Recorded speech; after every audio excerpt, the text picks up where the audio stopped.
I am Richard Caldwell. I am 70 years old, and I spent 40 years building a logistics empire from the ground up to provide for my family. Last Friday, I was packing my tuxedo for a $45,000 Mediterranean cruise I had paid for to celebrate my 70th birthday with my son and his wife. Then my phone buzzed. It was a text from my son telling me not to come to the port because his wife wanted the trip to be just her family. I simply put down my phone and smiled. That weekend, I canceled their credit cards, sold the million-dollar mansion they were living in, and left town. Before I continue this story, let me know where you are watching from in the comments below. Hit like and subscribe if you have ever had to cut ties with ungrateful family members who thought your generosity was a weakness. The master bedroom of my house was overwhelmingly quiet. It was that specific heavy kind of quiet that only settles into a home after you have lost the person you built it with. I stood by the foot of our large oak bed, carefully folding a black wool tuxedo and placing it into my leather garment bag. Spread out on the duvet beside me was a glossy full-color itinerary for a luxury Mediterranean cruise. 14 days sailing from Rome to Santorini, stopping at historical ports I had only ever read about in magazines. I picked up the brochure tracing the image of the massive ship with my thumb. $45,000. That was the exact amount I had charged to my American Express black card just 2 months prior. I had booked the VIP penthouses, the premium dining packages, the private shore excursions. It was an extravagant amount of money, even for a man who had built a highly successful national logistics fleet. But this was not just any vacation. This was my 70th birthday.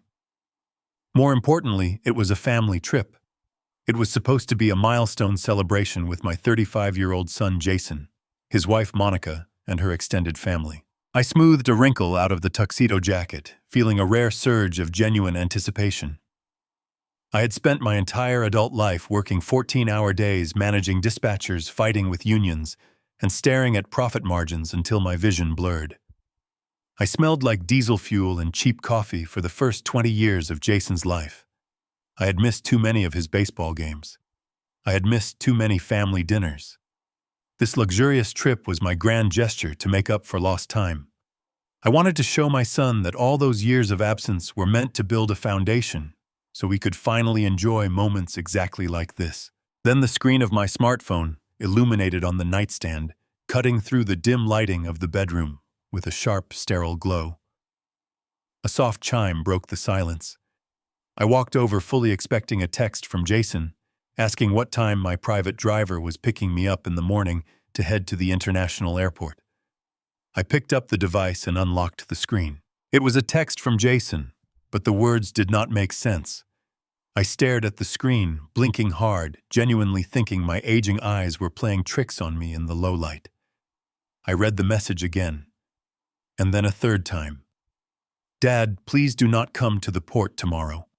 Monica wants this to be just her family, to talk through some things. We will buy you a souvenir. Eat together next week. The phone slipped from my grasp and hit the thick bedroom carpet with a dull thud. My breath caught in my throat, trapped behind a sudden, suffocating block of ice. I stumbled backward until the back of my knees hit the mattress, and I sank down onto the edge of the bed. My hands began to tremble uncontrollably, vibrating with a mixture of shock and a deep primal hurt. Please do not come to the port tomorrow. Monica wants this to be just her family. Just her family. The words echoed in the empty room, mocking me with their casual cruelty.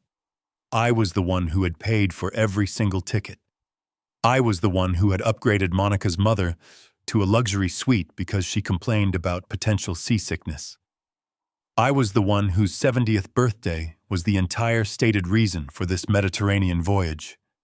And now, less than 12 hours before my flight to Rome, my own flesh and blood was telling me I was no longer invited. I had been completely erased from my own life by a cowardly text message. I looked over at the empty pillow beside me, the side of the bed where my wife used to sleep. 3 years had passed since cancer took her from me, but the memory of her final days crashed over me in that moment with violent clarity. I remembered sitting by her hospital bed, the steady, dreadful beeping of the heart monitor filling the sterile room. I remembered how frail and thin her hand felt wrapped tightly inside mine. "Promise me, Rick," she had whispered, her voice barely carrying over the hum of the medical machines. "Promise me you will keep Jason close. He is weak. He needs guidance. Do not let him drift away from you." I had made that promise with tears streaming down my face. I swore to her I would protect our boy and keep our family united. But sitting alone in our bedroom 3 years later, staring at that discarded phone on the floor, the bitter truth washed over me. I had not been keeping Jason close. I had been buying him. That $45,000 charge on my credit card was not a celebration. It was a ransom. It was a desperate, pathetic bid to purchase a few hours of my son's time and attention. Since he married Monica, he had become a ghost. Dinners were canceled at the last minute. Phone calls went unanswered for days. The only time I heard from my son was when there was a financial crisis that required my checkbook to fix. I had become nothing more than a convenient ATM to fund his wife's superficial lifestyle, and I had allowed it to happen because I was terrified of breaking the promise I made to a dying woman. A sharp physical ache bloomed in my chest. It was a mixture of profound humiliation and a rising tide of absolute desperation. There had to be a mistake. This could not be real. Jason would not do this to me, not for my 70th birthday. Perhaps Monica had taken his phone and sent the message out of spite. Perhaps this was some sort of cruel, elaborate prank designed to surprise me later. I snatched the phone off the floor. My thumb hovered over Jason's contact name before I pressed the green call button. I held the phone to my ear, listening to the dial tone. "Ring, ring, ring. You have reached the voicemail of Jason Caldwell. Please leave a message." I hung up instantly. My jaw tightened. I hit the call button again, gripping the phone so hard my knuckles turned a pale white. "Ring, ring, ring. You have reached the voicemail of Jason Caldwell." I stood up and began to pace the length of the bedroom. The silence of the house was no longer heavy. It was deafening. It was the sound of complete, absolute isolation. I dialed a third time. My heart hammered against my ribs like a trapped bird. Every unanswered ring was a physical slap to the face. Every automated click to voicemail was a glaring reminder of how utterly disposable I had become to the boy I had raised. I stopped in front of the tall mirror above the wooden dresser. I looked at the man staring back at me. Gray hair, tired eyes, lines etched deep into his forehead from decades of corporate stress and fatherly sacrifice. I looked like a fool, a naive, pathetic old man who thought he could buy genuine love with a piece of plastic. I pressed dial for the fourth time. I promised myself it would be the absolute last. If it went to voicemail again, I would unpack the tuxedo, cancel my flight, and spend my 70th birthday completely alone in the dark. The line rang once, twice, 3 times, and then a sharp click. The dial tone vanished. The line opened. He had answered. Jason. I breathed out the word thick with a desperate, pathetic hope. "Jason, what is going on?" But Jason did not speak. In fact, he had not intended to answer the phone at all. The device must have been fumbled in his pocket or swiped by accident, because the audio that flooded into my ear was not the apologetic voice of my son explaining a misunderstanding. It was live, unfiltered, ambient noise. Through the speaker of my phone, I heard the unmistakable, crystal-clear sound of heavy glass clinking against another glass. I heard the upbeat rhythm of a jazz song playing loudly in the background. I heard the overlapping chatter of several people laughing and talking over one another. Then a voice pierced through the background noise. It was loud, booming, and impossibly clear. It was the voice of Patricia Lawson, Monica's mother. "Pop the champagne," she yelled, her voice dripping with triumphant glee. "The old man is not coming." A chorus of cheering erupted in the background. Someone let out a loud whoop of excitement. And buried beneath the celebratory laughter right near the microphone of the phone, I heard Jason. I heard my own son let out a soft, relieved chuckle. The line went dead. The line went dead, leaving me standing in the center of my bedroom, with the cold plastic of the phone pressed against my ear. The silence of the house rushed back in, but it was no longer empty. It was filled with the echoing phantom sounds of that clinking crystal, the triumphant cheer of my mother-in-law, and the sickening, cowardly chuckle of my only son. My hand dropped to my side. For a long moment I simply stared at the blank wall ahead of me, feeling a strange numbness creeping up my neck. $45,000. I had spent $45,000 to bring my family together, to create a memory that would outlast me, and they were celebrating my exclusion before the ship had even left the dock. I did not throw the phone. I did not scream. Anger is a useless emotion when you do not have all the facts. Instead, I took a deep, stabilizing breath, unlocked the screen, and pressed Jason's name one more time. I listened to the ringing. 1, 2, 3. I knew he was staring at his screen, panic settling into his stomach, realizing he had not hung up fast enough. I knew he was scrambling, looking around the VIP suite, gesturing frantically for quiet. On the 5th ring, the line clicked open.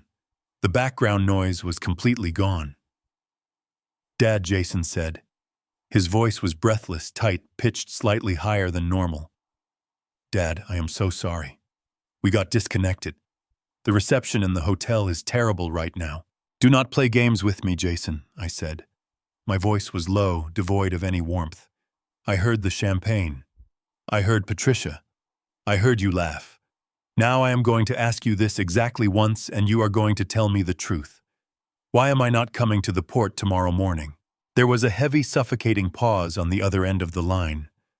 I could almost hear the gears grinding in his head as he desperately searched for an exit strategy.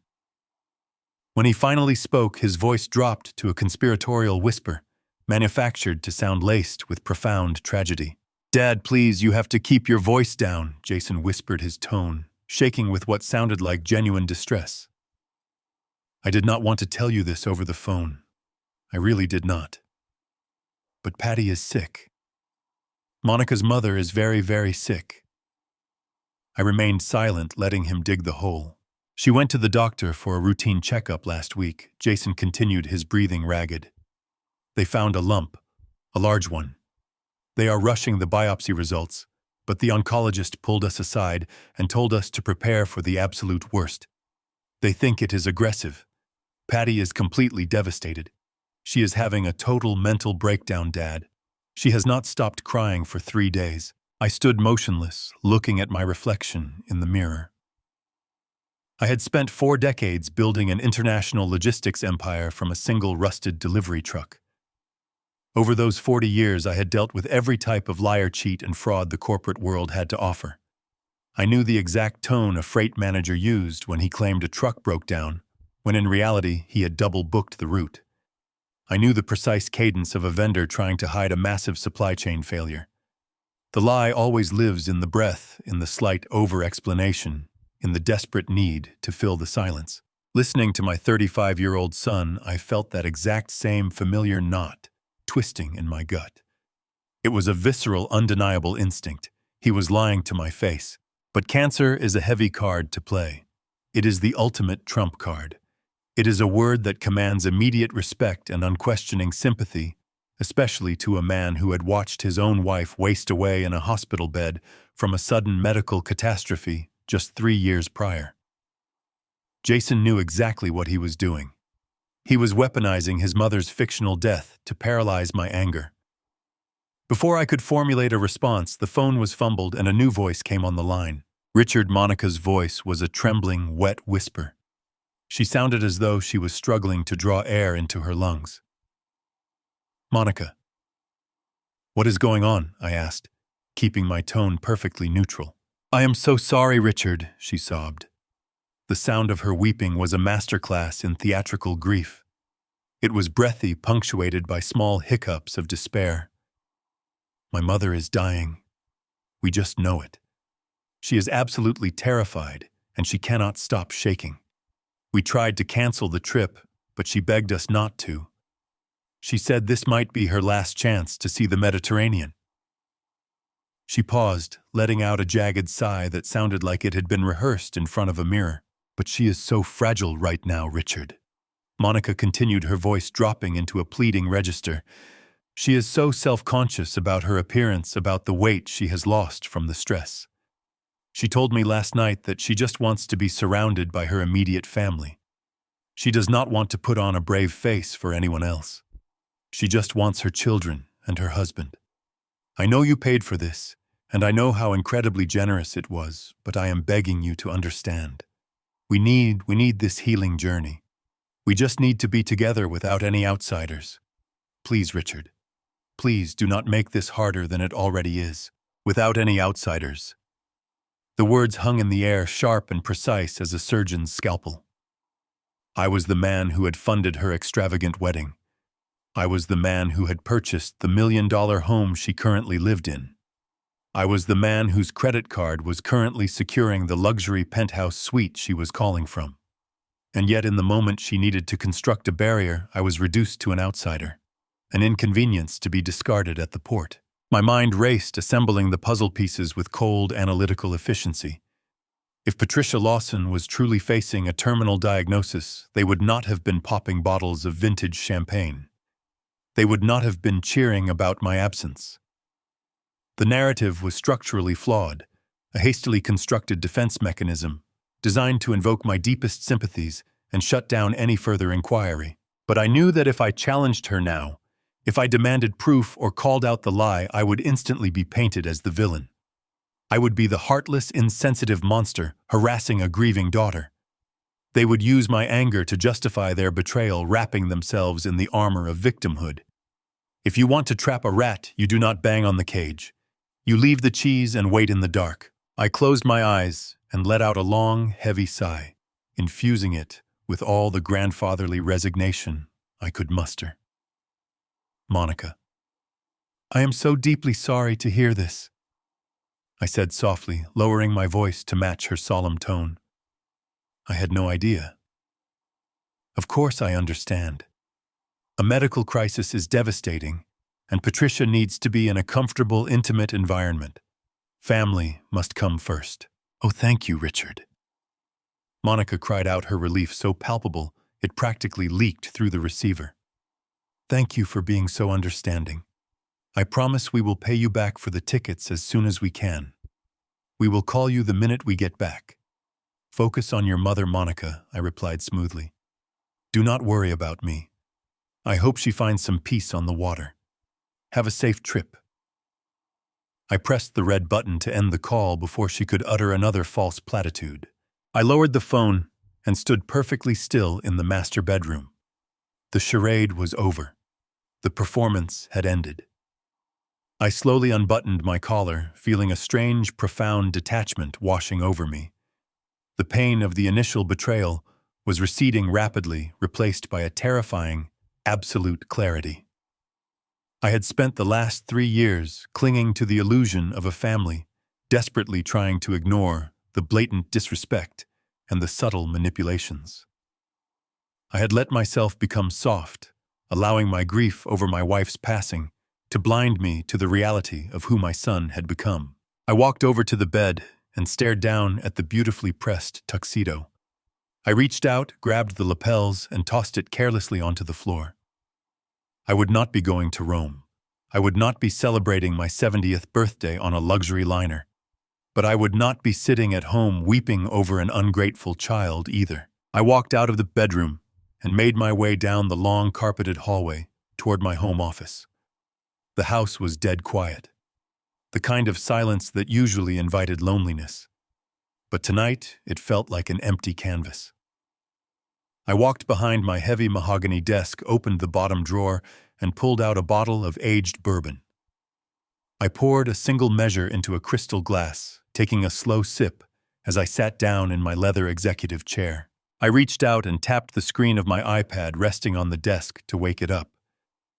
My intention was to open my banking application and begin the tedious process of examining my recent credit card statements. If they were brazen enough to steal a $45,000 vacation while laughing behind my back, I needed to know exactly how deep the rot went. But as the iPad screen flared to life, a notification banner descended from the top of the display. It was a push alert from Instagram. I rarely used social media. I had created an account years ago solely to see the pictures Jason and Monica posted of their travels and home renovations. I kept my profile silent, never posting, rarely commenting. Monica, in her endless pursuit of digital validation, documented every waking second of her manufactured life. She meticulously curated her image, projecting the illusion of old money and high society to her thousands of followers. She was usually very careful about what she allowed me to see, frequently utilizing the privacy features to hide her more extravagant alcohol-fueled outings. But tonight, riding the high of vintage champagne and the thrill of successfully banishing me from the trip, she had made a fatal, sloppy error. She had posted a video and forgotten to exclude my silent, unmonitored account from her close friends list. I tapped the notification banner. The screen transitioned into the application, immediately loading her latest story. The video began to play. There was no hospital bed. There was no weeping daughter. There was no terminal illness. Instead, my screen was filled with the glittering, expansive living room of the cruise ship's most expensive VIP penthouse suite.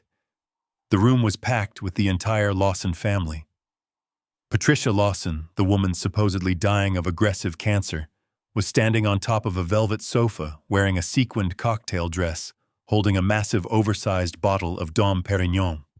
She looked healthier and more vibrant than she had in a decade. The music was blaring.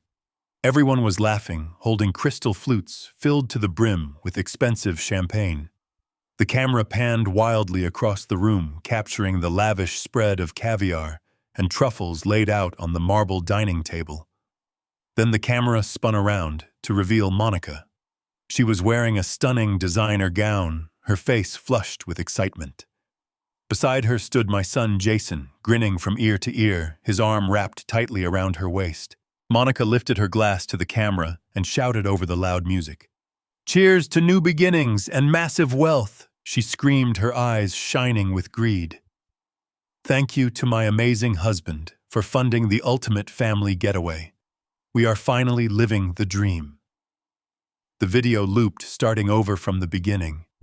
Patricia on the sofa, the caviar, the champagne, my son's grinning face.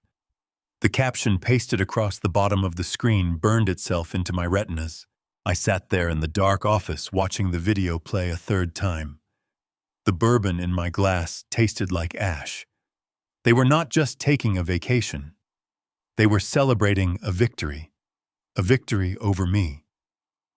And right at that moment, another notification slid down from the top of the iPad screen. It was an automated fraud alert from American Express. Unusual activity detected. $18,000 charge at Grand Casino Spa and Resort. Please confirm if this was you. I stared at the alert.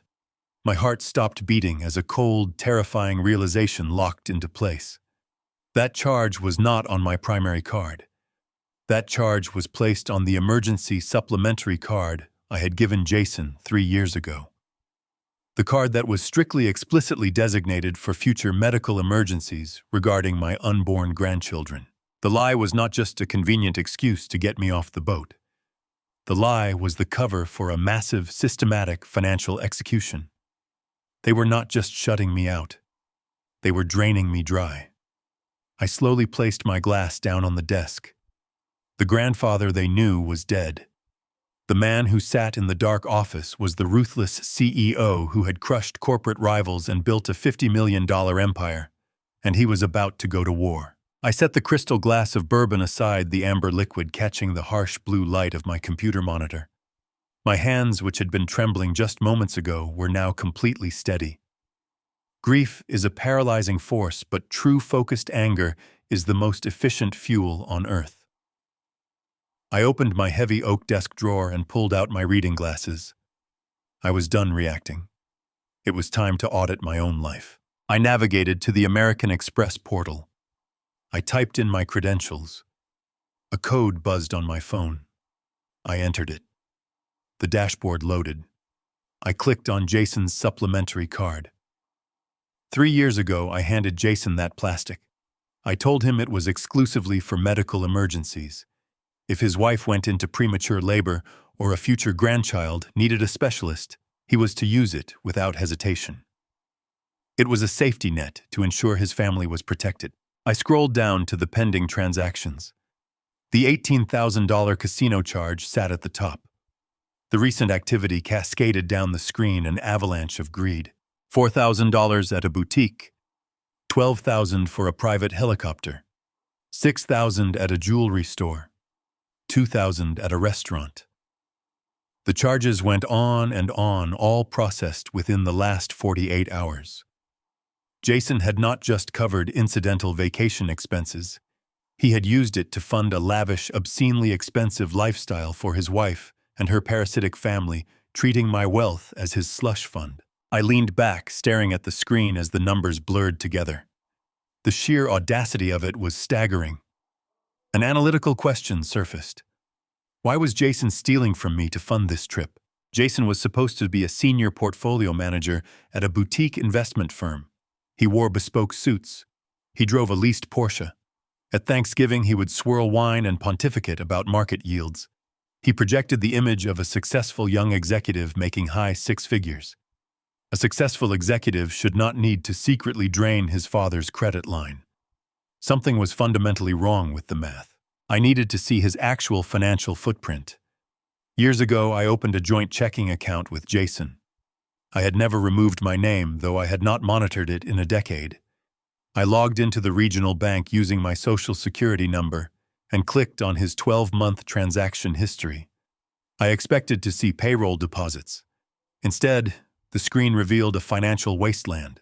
The only incoming money came from erratic transfers and desperate cash deposits. Outbound transactions were a mess of overdraft fees and late charges. The balance was negative $300. I scrolled back further, month after month. The pattern remained exactly the same.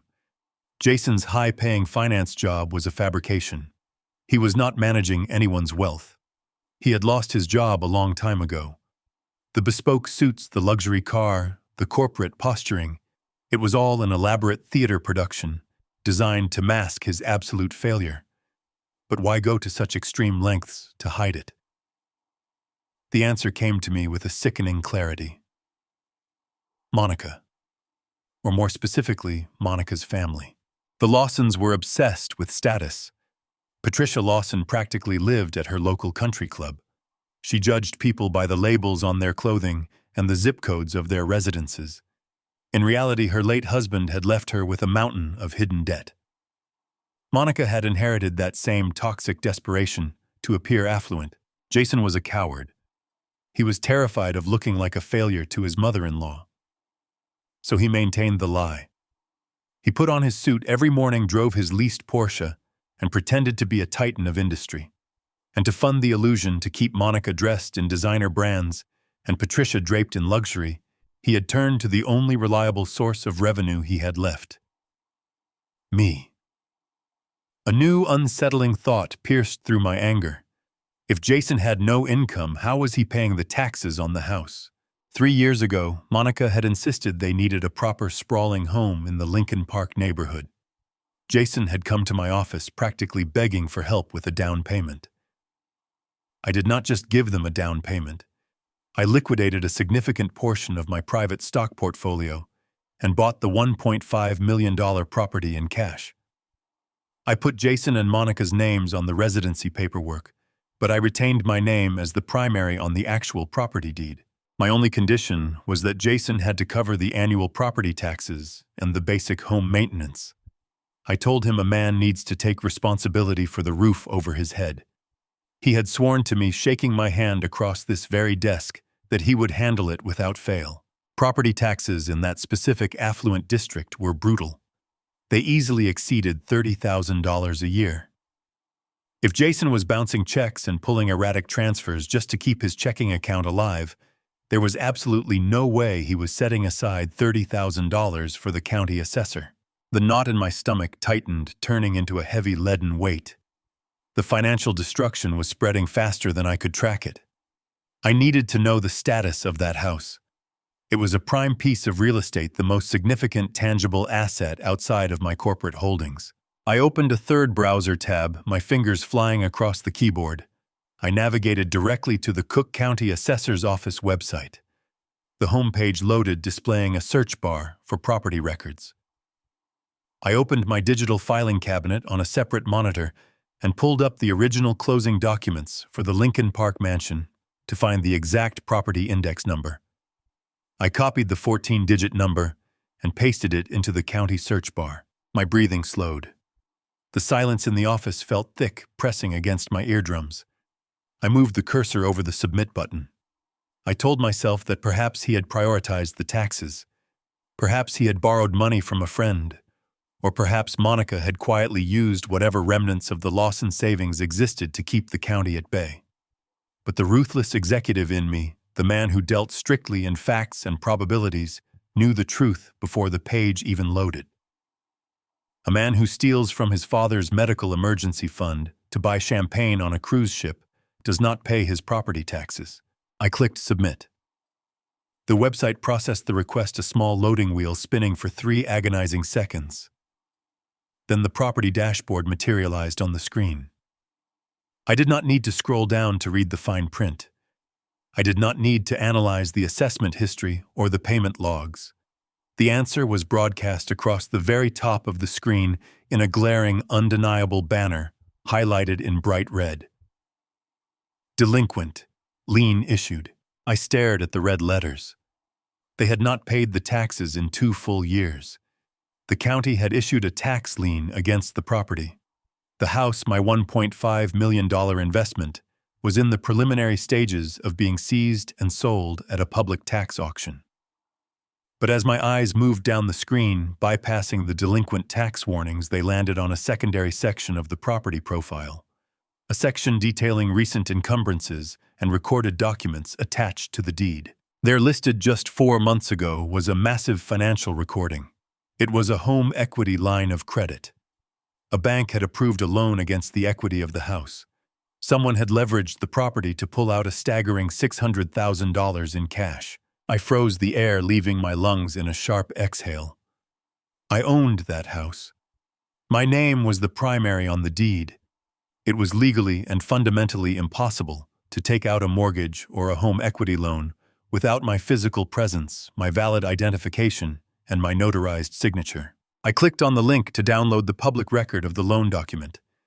The PDF generated on my screen. I scrolled rapidly past the banking terms, the interest rates, and the liability clauses, going straight to the final execution page. I zoomed in on the bottom right corner of the document. There, resting on the primary borrower line, was my name, Richard Caldwell. And right above it, executed in dark blue ink, was my signature. It was perfectly crafted, mimicking the exact loops and sharp angles I had used for 40 years. But I had never held that pen. I had never seen that document. Beside my forged signature was the official stamp and seal of a licensed notary public. My son had not just lied to me. He had committed federal wire fraud and felony identity theft to rip $600,000 out of my property. I stared at the forged signature on the screen. The ink loops were a perfect imitation of my own, severing the final thread of my paternal denial. The grief that had paralyzed me for the past 3 years, the heavy, suffocating sorrow over losing my wife, vanished in a single heartbeat. In its place, a familiar dormant energy surged through my veins. The grieving, naive father who had carefully packed a tuxedo for a family vacation was dead. He had been murdered by a text message and buried by a fraudulent bank document. The man who sat in the leather chair now was the chief executive officer of Caldwell Logistics. For 40 years, I had built an empire from a single rusted delivery truck. I had navigated brutal union strikes, crushed corporate espionage, and hunted down corrupt managers who thought they could steal cargo from my loading docks. I had spent decades turning a chaotic supply chain into a $50 million, flawlessly synchronized machine. I knew how to identify a leak. I knew how to isolate a threat. And I knew exactly how to dismantle an enemy. Jason had made a catastrophic miscalculation. He looked at my gray hair and my quiet demeanor and saw a clueless, senile old man ready for a nursing home. He forgot that the wealth he squandered was built by a man who survived the most ruthless industry. I did not call my son. Calling him would only trigger more fabricated tears and desperate lies. He was no longer my son. He was a rogue asset, a liability that needed to be neutralized. I picked up my phone and dialed a number I had not called in over a year. Greg Pierce answered on the second ring. Greg was my corporate attorney, a brilliant cutthroat litigator who handled all my high-level acquisitions and hostile takeovers. He was a man who lived for legal warfare. Richard Gregg said, his voice sharp and alert despite the late hour. "Tell me you are calling with a business acquisition, because I could use the thrill." "I am calling to report a felony," I replied, my voice steady and completely devoid of emotion. "Someone just took out a $600,000 home equity line of credit on the Lincoln Park property. The signature on the final deed of trust is a forgery." There was a sharp intake of breath on the other end of the line. "The Lincoln Park property, the one your son lives in?" "Yes," I said. "Jason and his wife executed the loan. They used a fraudulent notary to authorize my signature. I am looking at the digital copy from the county assessor right now. The funds were dispersed 4 months ago." I heard the rapid clicking of a keyboard as Greg immediately booted up his home terminal. "Richard, this is federal wire fraud. This is felony identity theft. If we bring this to the authorities, your son is looking at mandatory prison time. Are you absolutely certain you want to open this door?" "The door is already open, Greg," I told him. "They took my money, they forged my name, and right now they are sitting in a luxury suite on a cruise ship celebrating my exclusion from the family. I want a complete legal lockdown. I want you to contact the bank holding that fraudulent mortgage first thing Monday morning. I want all my personal and business accounts frozen and secured behind secondary authorization walls. I want you to draft a notice of eviction for the property." "Consider it done," Greg replied, his tone shifting into absolute professional efficiency. "I will have a forensic accounting team pull the official documents from the county by dawn. We will build an airtight case before the bank even realizes they funded a fraudulent loan." I ended the call and immediately dialed a second number. This time I was calling Leo Barnes. Leo was a former federal agent who had transitioned into private intelligence. Whenever I suspected a competitor of stealing trade secrets or a logistics manager of skimming profits, I sent Leo. He was a ghost who could track a single dollar across a dozen offshore accounts. Leo picked up immediately. "Rick," he said, "it has been a long time. Who are we hunting?" "My son," I answered. The words felt strange in my mouth, but I pushed through them. "Jason executed a fraudulent loan against a property I own. He pulled $600,000 out of the equity. I need to know exactly where that money went. I have the routing numbers from the original loan disbursement document. I am sending them to your secure email right now." I emailed the file as we spoke. I heard Leo open the attachment. $600,000 is a lot of cash to hide Rick. But if he moved it through standard banking channels, I will find it. What else do you need? I need the notary I instructed. The stamp on the forged document belongs to a man named Samuel Vance. Find out who he is. Find out his connection to Jason. He is the weak link in this chain. "Give me 24 hours, Leo said. I will tear his financial footprint down to the studs."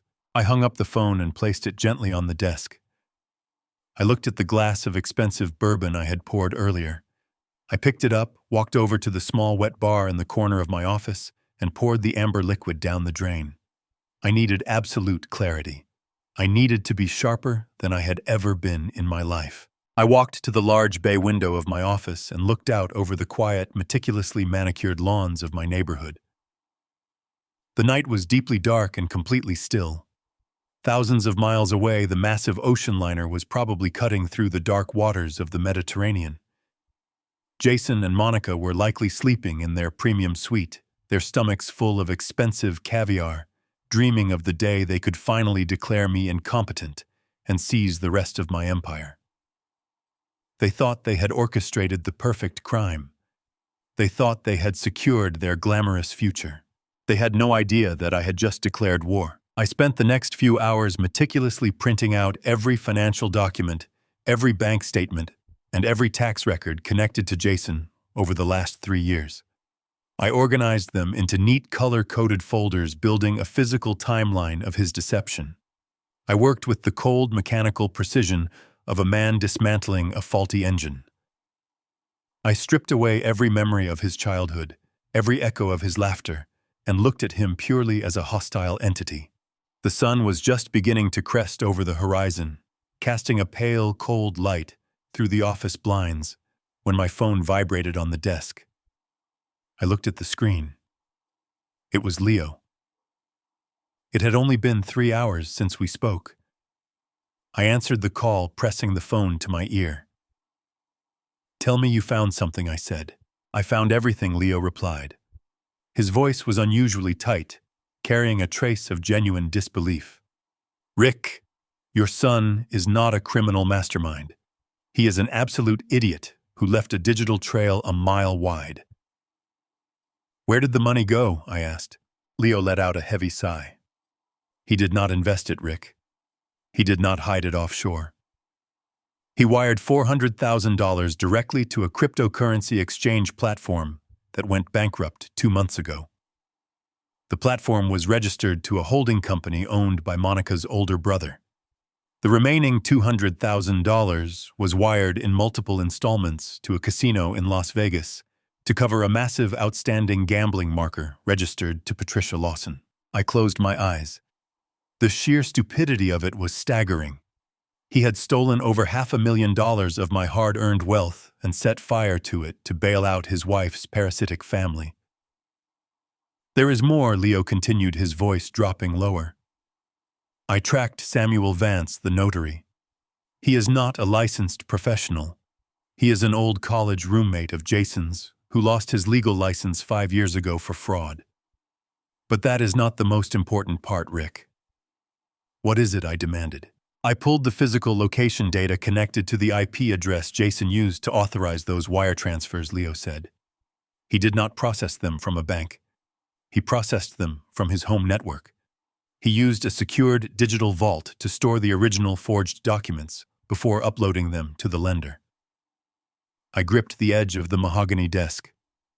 "Are you telling me the physical proof is still in the house?" "Yes," Leo said very firmly. "I managed to ping the location of the encrypted drive. Rick, you must go to Jason's house right now." I ended the call and pocketed my phone.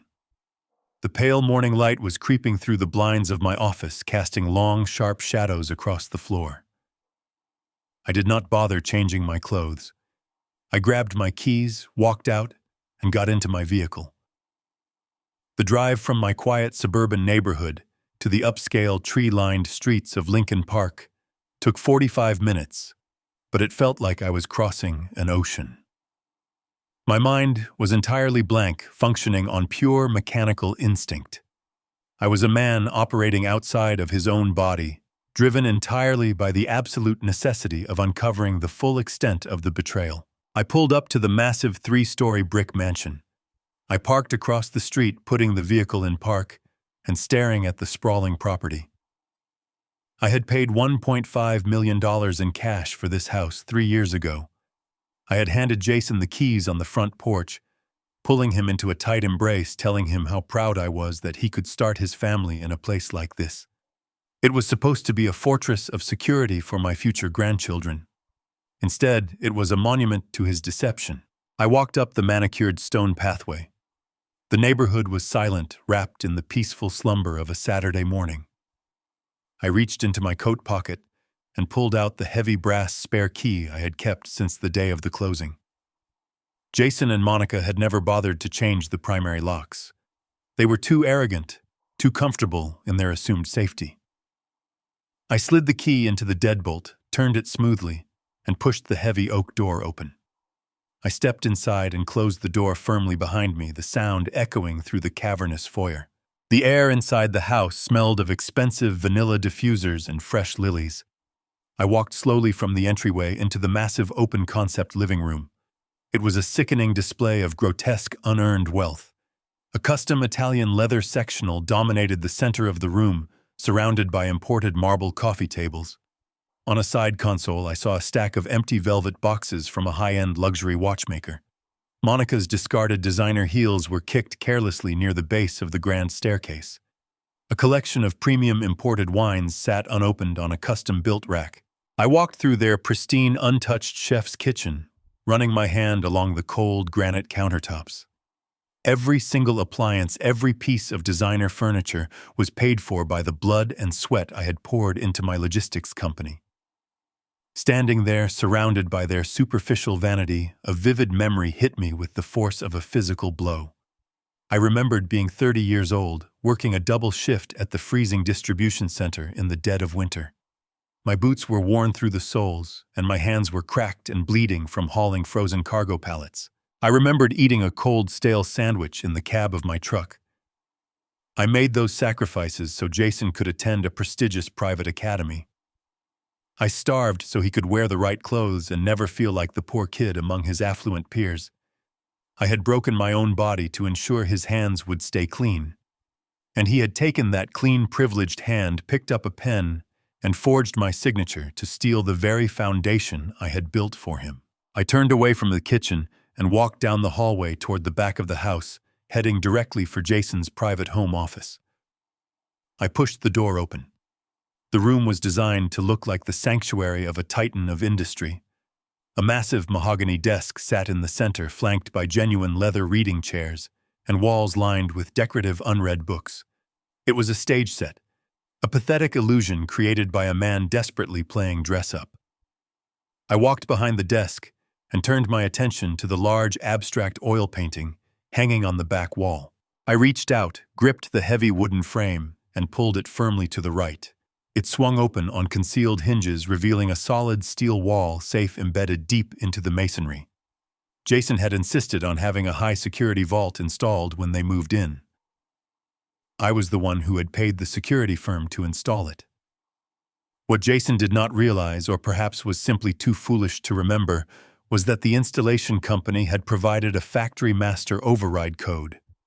I had programmed it myself on the day of the installation and never mentioned it again. I placed my fingers on the cold metal keypad. I typed in the 6-digit sequence. A soft electronic beep chirped in the quiet room. The heavy steel locking bolts retracted with a mechanical thud. I grabbed the chrome handle and pulled the heavy door open. The interior of the safe was surprisingly organized. There were velvet jewelry boxes likely containing pieces Monica had purchased with the laundered money and stacks of banded cash. But my eyes bypassed the money entirely. I was looking for the digital footprint Leo had warned me about. Resting on the bottom shelf of the vault was a black external hard drive, exactly where the tracking ping had indicated. Beside it sat a thick manila folder. The tab on the folder was labeled in Jason's neat handwriting. It read, Project Legacy. I pulled the folder out, brought it over to the mahogany desk, and sat down in his executive chair. I untied the string closure and opened the flap. The first thing I saw was a stack of high-quality legal-sized paper. I pulled the very top sheet off and stared directly at it. It was a photocopy of my actual driver's license and a voided check containing my authentic signature. Directly beneath that were dozens of translucent tracing sheets. My name, Richard Caldwell, was written over and over again, hundreds of times. The first few pages showed clumsy, jagged attempts, but as the pages continued, the signatures became smoother, more refined, capturing the exact slant of my cursive. My son had not simply panicked and made a rash decision. He had sat at this very desk night after night, diligently practicing how to steal my identity with absolute, terrifying precision. I turned to the next section of the folder. There they were. The original physical copies of the home equity line of credit documents. The pages were crisp, bearing the final perfected forgery of my name in dark blue ink. Attached to the back was a smaller secondary folder containing offshore banking tokens and printed routing numbers matching the cryptocurrency exchange owned by Monica's brother. The scope of the premeditation was horrifying. Jason had orchestrated a masterclass in financial deception, systematically tearing down my empire to feed his wife's insatiable vanity. The boy I had raised was completely gone, replaced by a cold, calculating parasite. I closed the folder, my chest rising and falling with slow, measured breaths. The grief was completely gone now. There was no sadness left in my heart, only a vast, chilling emptiness. I looked at the external hard drive resting in the safe. I knew it contained the digital ledger of every single fraudulent transaction. I reached into my coat pocket and pulled out a secure, encrypted flash drive Leo had given me months ago for corporate backups. I plugged it into Jason's desktop computer, ready to mirror the drive and secure the final piece of undeniable damning evidence against my own flesh and blood.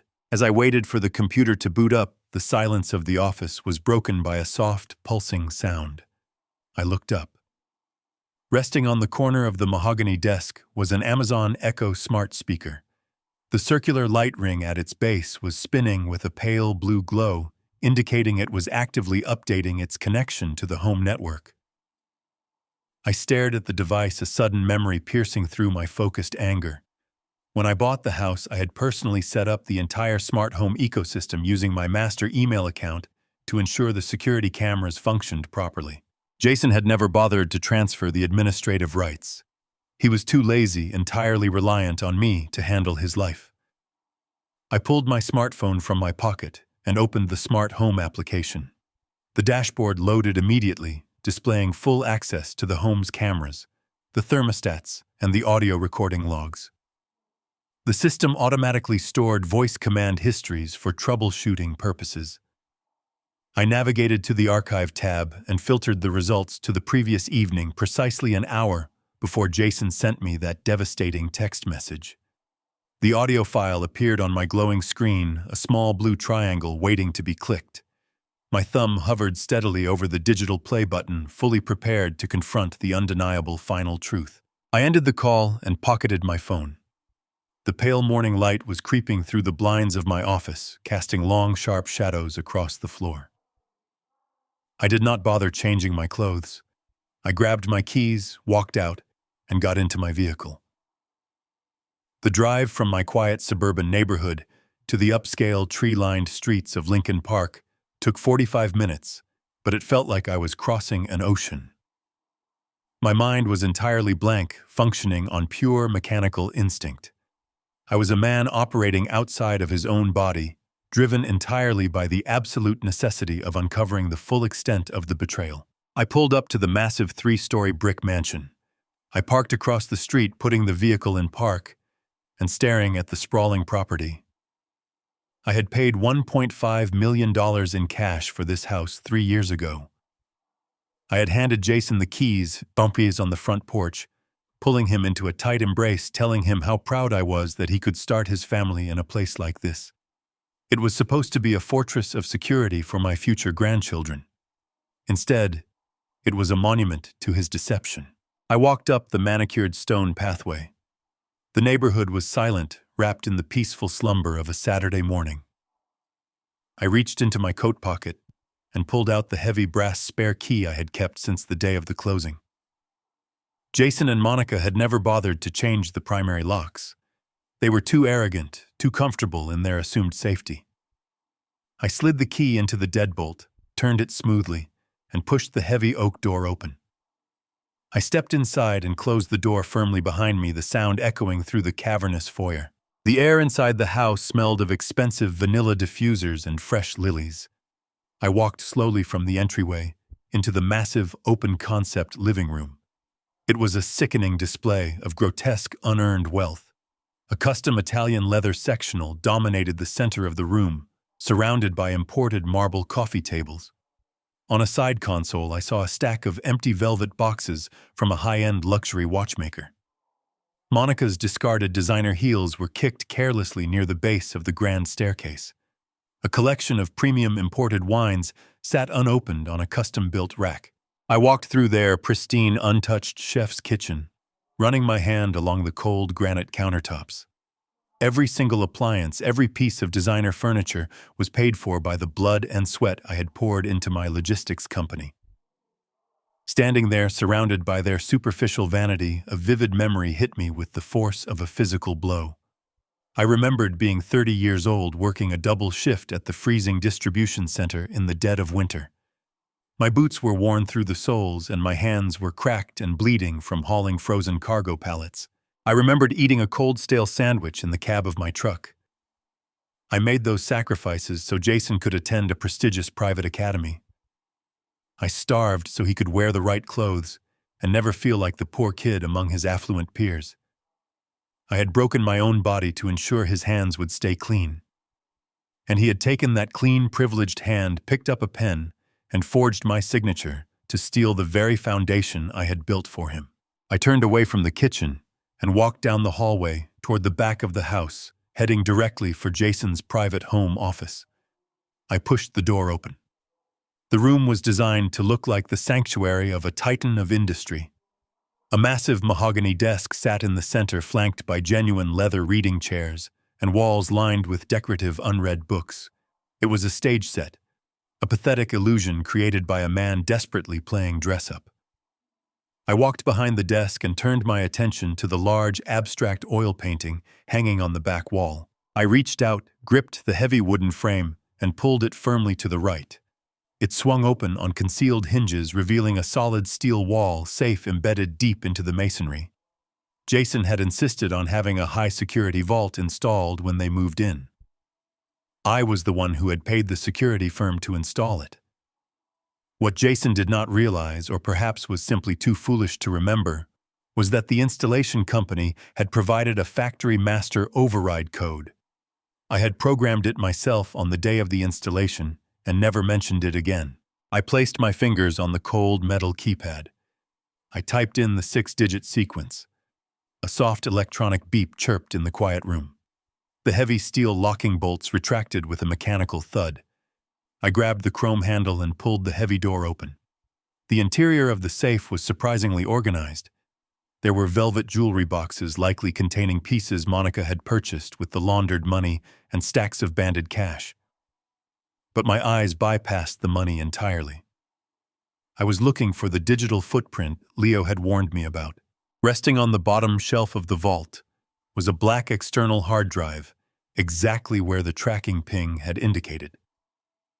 Beside it sat a thick manila folder. The tab on the folder was labeled in Jason's neat handwriting. It read, Project Legacy. I pulled the folder out, brought it over to the mahogany desk, and sat down in his executive chair. I untied the string closure and opened the flap. The first thing I saw was a stack of high-quality, legal-sized paper. I pulled the very top sheet off and stared directly at it. It was a photocopy of my actual driver's license and a voided check containing my authentic signature. Directly beneath that were dozens of translucent tracing sheets. My name, Richard Caldwell, was written over and over again, hundreds of times. The first few pages showed clumsy, jagged attempts, but as the pages continued, the signatures became smoother, more refined, capturing the exact slant of my cursive. My son had not simply panicked and made a rash decision. He had sat at this very desk night after night, diligently practicing how to steal my identity with absolute, terrifying precision. I turned to the next section of the folder.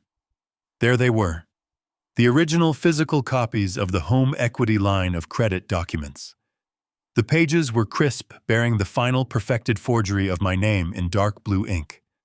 Attached to the back was a smaller secondary folder containing offshore banking tokens and printed routing numbers matching the cryptocurrency exchange owned by Monica's brother.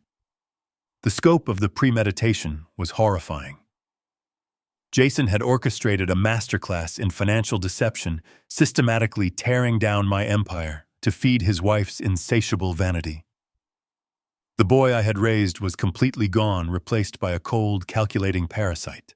I closed the folder, my chest rising and falling with slow, measured breaths. The grief was completely gone now. There was no sadness left in my heart, only a vast, chilling emptiness. I looked at the external hard drive resting in the safe. I knew it contained the digital ledger of every single fraudulent transaction. I reached into my coat pocket and pulled out a secure, encrypted flash drive Leo had given me months ago for corporate backups. I plugged it into Jason's desktop computer, ready to mirror the drive and secure the final piece of undeniable damning evidence against my own flesh and blood. As I waited for the computer to boot up, the silence of the office was broken by a soft, pulsing sound. I looked up. Resting on the corner of the mahogany desk was an Amazon Echo smart speaker. The circular light ring at its base was spinning with a pale blue glow, indicating it was actively updating its connection to the home network. I stared at the device, a sudden memory piercing through my focused anger. When I bought the house, I had personally set up the entire smart home ecosystem using my master email account to ensure the security cameras functioned properly. Jason had never bothered to transfer the administrative rights. He was too lazy, entirely reliant on me to handle his life. I pulled my smartphone from my pocket and opened the smart home application. The dashboard loaded immediately, displaying full access to the home's cameras, the thermostats, and the audio recording logs. The system automatically stored voice command histories for troubleshooting purposes. I navigated to the archive tab and filtered the results to the previous evening, precisely an hour before Jason sent me that devastating text message. The audio file appeared on my glowing screen, a small blue triangle waiting to be clicked. My thumb hovered steadily over the digital play button, fully prepared to confront the undeniable final truth. I pressed the digital play button. The audio was crystal clear, captured perfectly by the device sitting just inches from where Jason and his wife must have been standing. At first, there was the sound of ice clinking against glass, followed by the distinct, high-pitched laugh of my daughter-in-law, Monica. Then my son's voice filled the quiet office, completely stripped of the anxious, respectful tone he always used around me. "It is done," Jason said, his words slightly slurred. "I just sent the final transfer to the offshore wallet. The house is completely maxed out. We squeezed every last drop of equity out of the old man's fortress." "Thank God," Monica replied, letting out a long sigh of relief. My mother was having a literal panic attack about her club dues. If those country club vultures found out she was broke, she would never show her face in high society again. "You saved her life, babe. I saved our lives." Jason corrected her, his tone sharpening. "Do you have any idea how close he came to asking for the tax receipts last week at dinner? He started asking about the county assessments. If he had logged into the portal, we would be finished. That is why we have to get him off the boat tomorrow." "The cancer story is brilliant, Jason," a third voice chimed in. It was Patricia. She was in the room with them. The dying woman was standing in my son's office drinking my liquor. "It is the ultimate silencer. Richard is so traumatized by his wife's passing, the second he hears the word oncology, his brain will shut down. He will not ask questions. He will just feel sorry for us and stay out of our way." "I still cannot believe you pulled off the signature," Monica said, her voice dripping with admiration. "When Sam stamped that notary seal, I swear my heart stopped beating. If the bank had scrutinized that HELOC application for even one more day, we would be in handcuffs." "They do not scrutinize men like my father," Jason scoffed bitterly. "Richard Caldwell is a golden goose in the financial district. The bank saw his name, saw his credit history, and practically shoved the money into my hands. They assume he is just moving liquid capital around for another one of his boring logistics warehouses." "So what is the exit strategy?" Patricia asked, the ice clinking in her glass again. "When the county finally forecloses on this house for the unpaid property taxes, what happens to you two?" Jason let out a dark, hollow chuckle. "We will not be here when it happens. The HELOC money covers your debts, Patricia, and gives us enough capital to set up the new accounts in the Caymans. By the time the bank realizes the mortgage is fraudulent and the county seizes the property, we will be living in the villa in Spain. Let the bank sue him for the $600,000. Let the county drag him through court. He has $50 million. He can afford to clean up our mess. He has been cleaning up my messes my entire life anyway." "You are a genius, honey," Monica whispered. There was the sound of a kiss. "To new beginnings, and to leaving the old baggage behind." "To leaving the old baggage behind," Jason echoed. The recording clicked off, plunging the office back into a suffocating, absolute silence. I sat perfectly still, the silence ringing in my ears. I had spent my entire life building an unshakable legacy, a fortress of wealth and security designed entirely to protect my bloodline. I had sacrificed my youth, my health, and precious time with my late wife to ensure my son would never know the bitter taste of poverty. And in return, my son had not just stolen from me.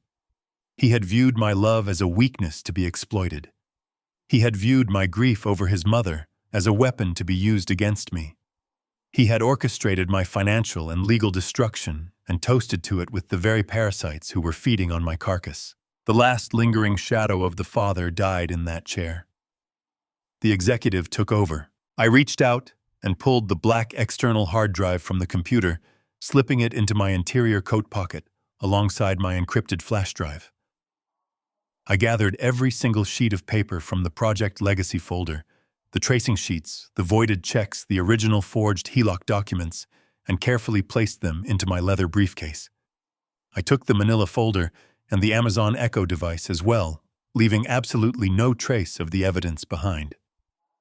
I closed the heavy steel door of the wall safe, spinning the dial to engage the locking bolts, and slid the abstract oil painting back into place. I pulled my cell phone from my pocket and dialed Greg Pierce again. "Richard," Greg answered immediately. "I have the forensic accounting team on standby. What did you find?" "I have the original forged documents, the practice sheets, the offshore routing numbers, and a crystal-clear audio recording of my son and his wife confessing to the entire conspiracy," I said, my voice cutting through the quiet room like a blade. "They are planning to flee to a villa in Spain, using the laundered funds while leaving me to face the bank and the county assessor." Greg let out a low whistle. "They are absolute fools. We have enough to bury them under a federal indictment before lunch. Do you want me to contact the district attorney right now?" "Not yet," I commanded. "I want you to contact the fraud department of the bank holding the HELOC. Present them with my authentic signature and demand an immediate freeze on all connected accounts. Then I want you to contact American Express and report the supplementary cards stolen. Freeze every single dime of credit tied to my name. I want their financial oxygen cut off immediately." "Consider it done," Greg said. "And the house." "The house is in my name," I replied. "Contact a premier security firm. I want a team out here within the hour. We are changing every lock, disabling every keypad, and boarding up the garage. When they get back, they will not be able to step foot on this property." "I will make the calls, Richard. Where will you be?" "I have a cruise ship to catch," I said coldly. I ended the call and walked out of the home office, leaving the door wide open. I walked back through the grand hallway, passing the custom Italian leather sectional and the empty velvet boxes. I did not feel a shred of attachment to any of it anymore. It was just a crime scene. I stepped out the front door and locked the deadbolt behind me, securing my brass key in my pocket. The morning sun had fully risen now, casting a bright, harsh light over the pristine neighborhood.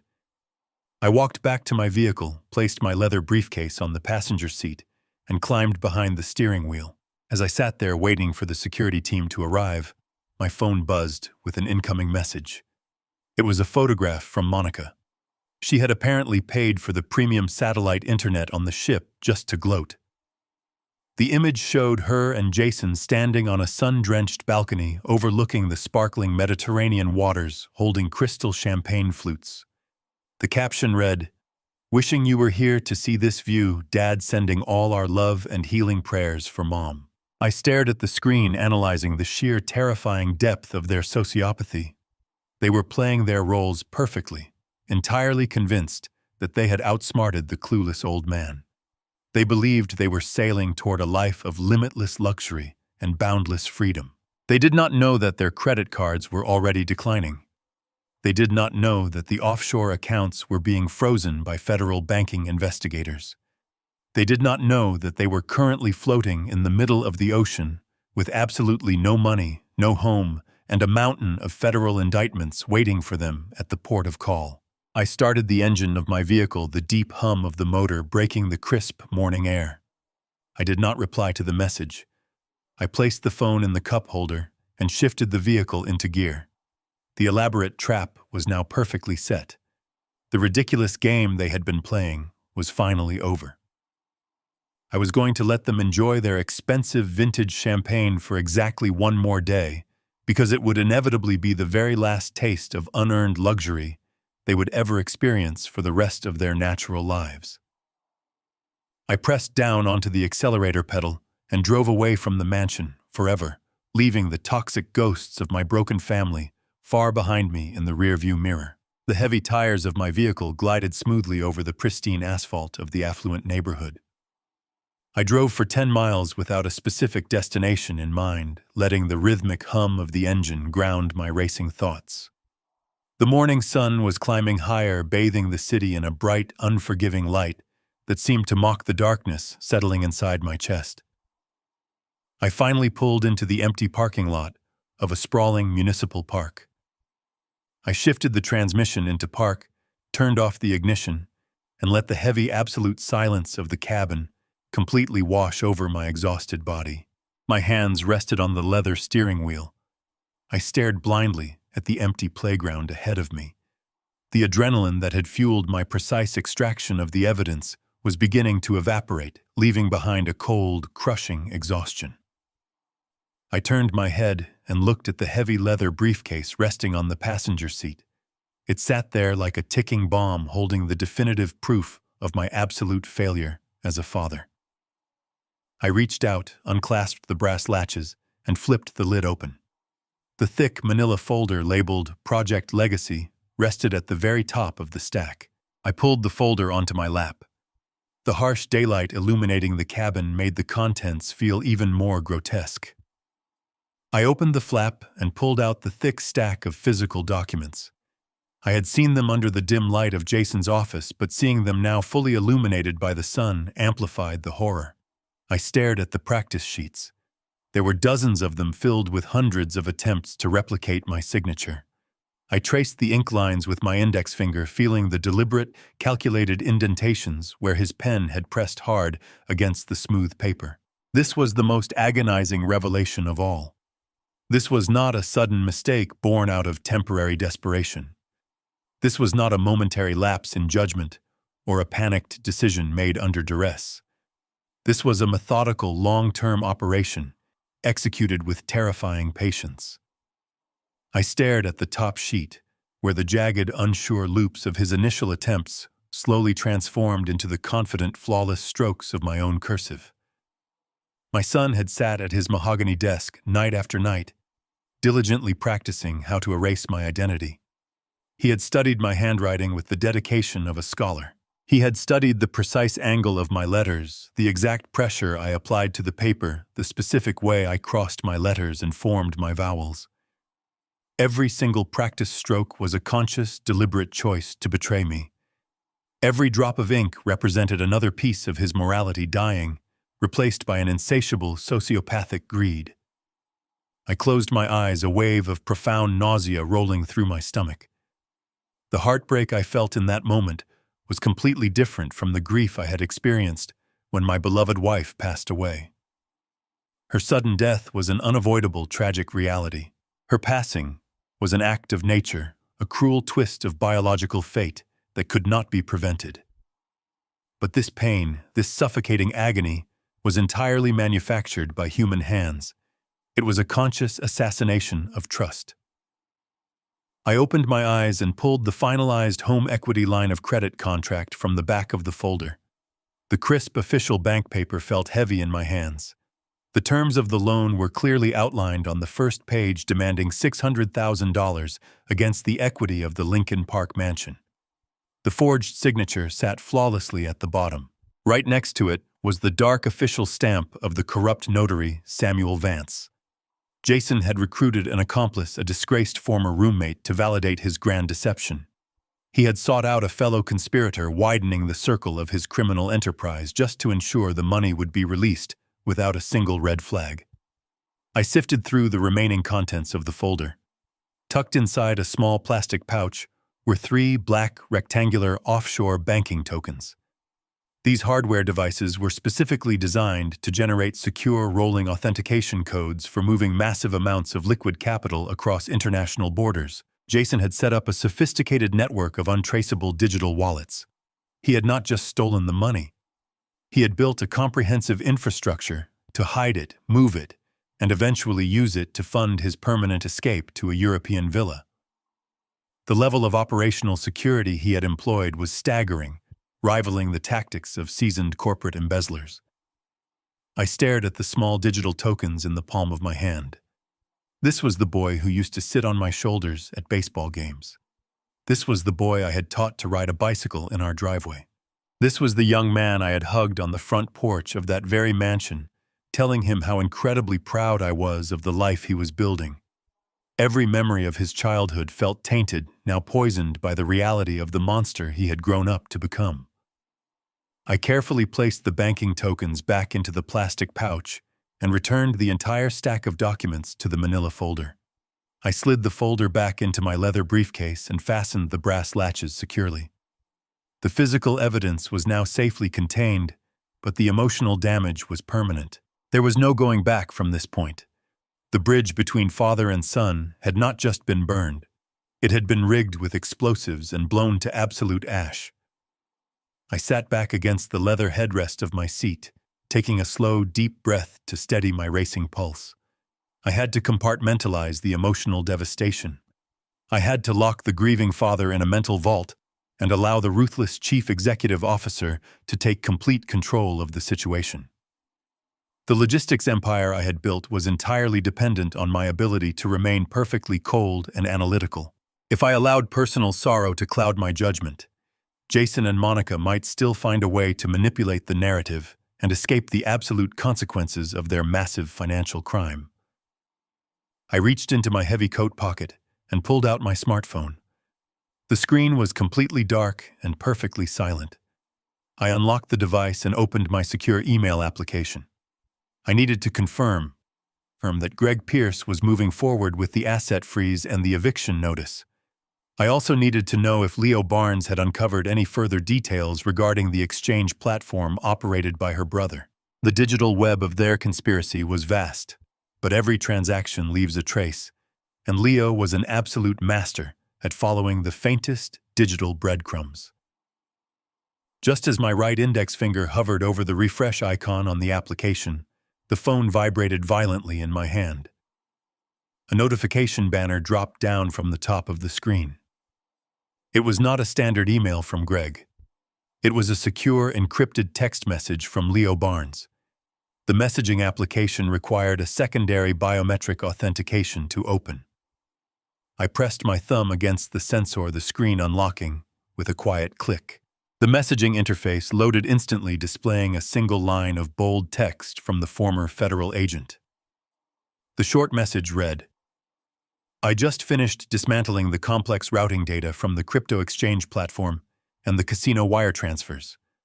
The detailed breakdown of the full $600,000 is attached directly to this secure file."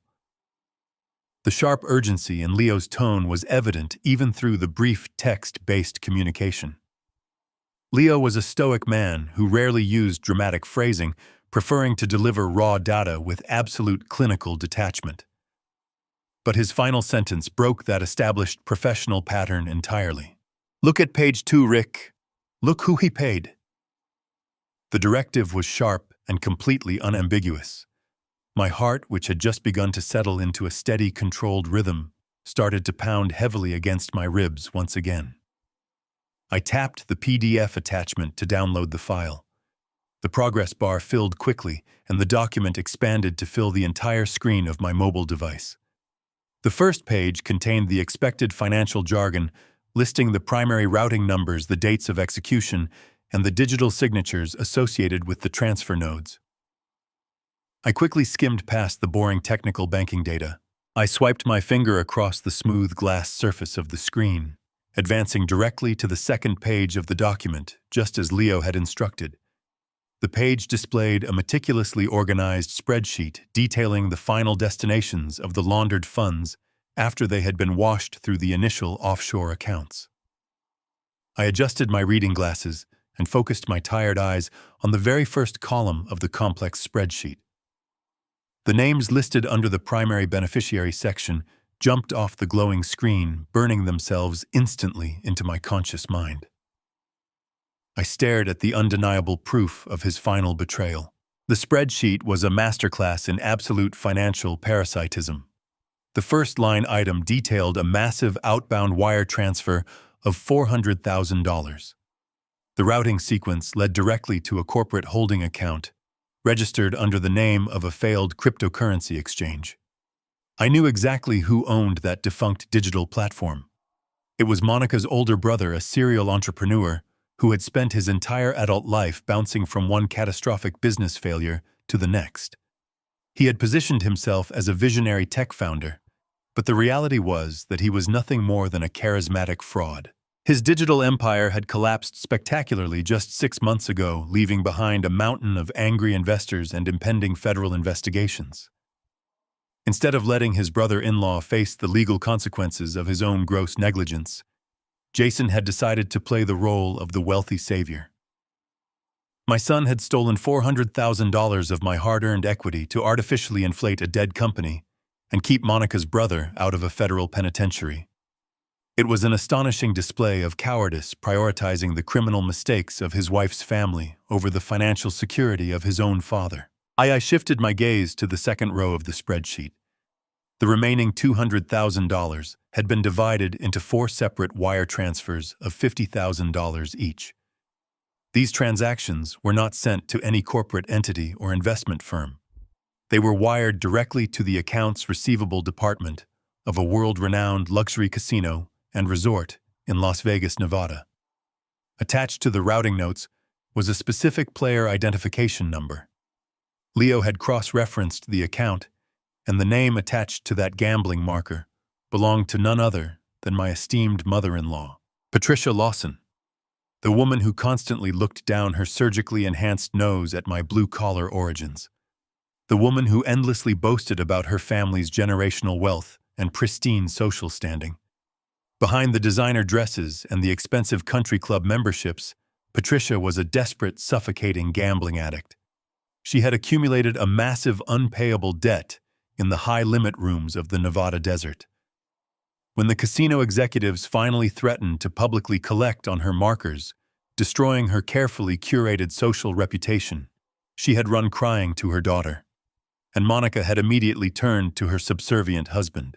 Jason did not possess the financial resources to bail out his mother-in-law. He did not have a trust fund or a secret reserve of liquid capital. He had nothing. But instead of acting like a man and telling the Lawson family that they needed to solve their own self-inflicted crises, he took the path of absolute moral bankruptcy. He chose to rob the man who had given him everything. He chose to forge my signature, leverage my property, and commit severe financial crimes just to maintain the fragile illusion that he was a powerful executive. I dropped my phone onto the passenger seat of my vehicle. The cramped space inside the cabin felt completely suffocating. The air grew thin, heavy with the toxic realization of what my son had truly become. He was not an evil mastermind. He was just profoundly, pathetically weak. His desperate, agonizing need for Monica's approval had stripped him of every fundamental value I had tried to instill in him. He was so terrified of losing his glamorous wife and facing the judgment of her superficial mother that he willingly became an accomplice to my utter financial murder. I could not sit in the vehicle any longer. The park felt too exposed, too open for the crushing weight of this discovery. I started the engine and drove back toward the mansion. I needed to be inside the belly of the beast. I needed to stand in the very room where he had practiced signing my name, where he had traded my legacy for a temporary smile from his deeply parasitic wife. The drive was a blur of gray streets and blinding sunlight. I pulled back into the driveway and marched straight through the heavy doors. I walked directly down the hallway and returned to Jason's home office. The air inside the room was stale, smelling faintly of expensive cologne and deceit. I sat down heavily in his leather executive chair, leaning back against the plush upholstery. My chest tightened painfully, a sharp, twisting ache radiating outward from my ribs. I placed my hands flat on the smooth mahogany surface of his desk, struggling to draw a complete breath. The sheer magnitude of the betrayal was a physical weight pressing down on my throat. I had sacrificed my entire youth for this boy. I had worked through broken bones, sleepless nights, and the crushing grief of losing my wife, all to ensure he would never struggle. And he had taken that unconditional sacrifice and fed it directly to a family of leeches. He had allowed Patricia to drink my champagne and laugh at my absence, knowing full well that she was only standing in that luxury suite because he had stolen my money to pay off her gambling debts. He had bought their affection with my blood. My breathing grew ragged, short gasps of air failing to fill my empty lungs. I closed my eyes, trying to force my heart rate to slow down. I needed to regain control.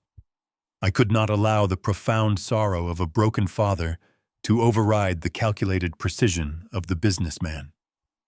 I opened my eyes and focused on the desk in front of me, forcing my brain to process the physical environment instead of the emotional devastation. That is when I saw it. Resting on the far right corner of the expansive desk, sitting perfectly still next to a stack of unread financial magazines, was the black cylindrical Amazon Echo smart speaker.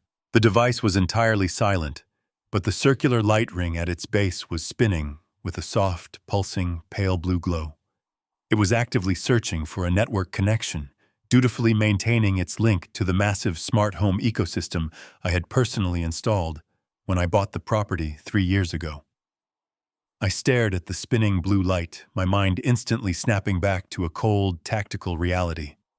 When I originally set up the security cameras, the thermostats, and the audio devices in this mansion, I had registered the entire network under my own master administrative account. Jason, in his characteristic laziness, had never bothered to transfer the administrative permissions to his own email address. He had simply plugged the devices in and allowed my credentials to remain the primary key. I reached into my coat pocket and retrieved my smartphone. My fingers, which had been trembling just moments before, were now operating with swift, lethal accuracy. I swiped across my home screen and tapped the blue icon for the Alexa Smart Home application.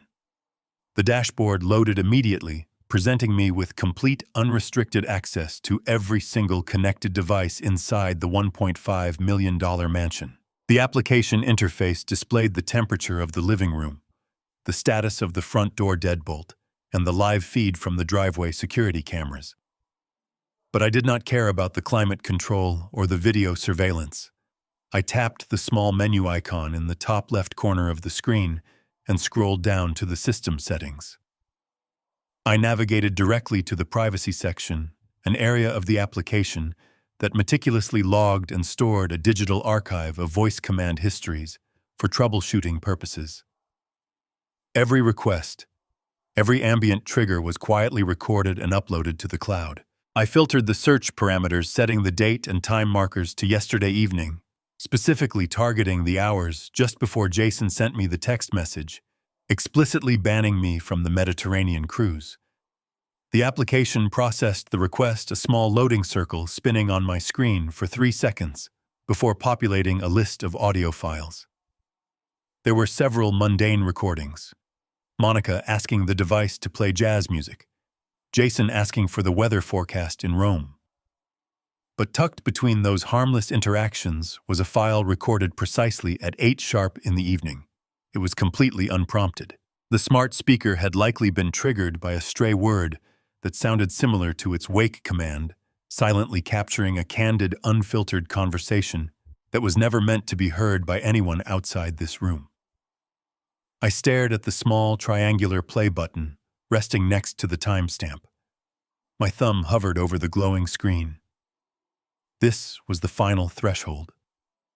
Listening to this hidden recording would permanently sever whatever microscopic lingering shred of paternal denial still existed inside my broken heart. There would be no going back. I took one last deep breath, bracing my mind and my soul for the absolute destruction of my family, and pressed my thumb firmly down onto the digital button to hear the exact, absolute, and terrifying truth. The audio file began to play. At first, there was only the faint, muffled sound of rustling fabric and the heavy thud of a door closing. Then the sharp, unmistakable sound of Monica pacing back and forth across the hardwood floor of this very office pierced through the tiny speaker of my phone. Her footsteps were rapid, erratic, driven by an anxious energy that I had witnessed countless times before. But the voice that followed was stripped entirely of the sweet, respectful tone she always reserved for my presence. It was shrill, venomous, and dripping with an absolute unvarnished contempt.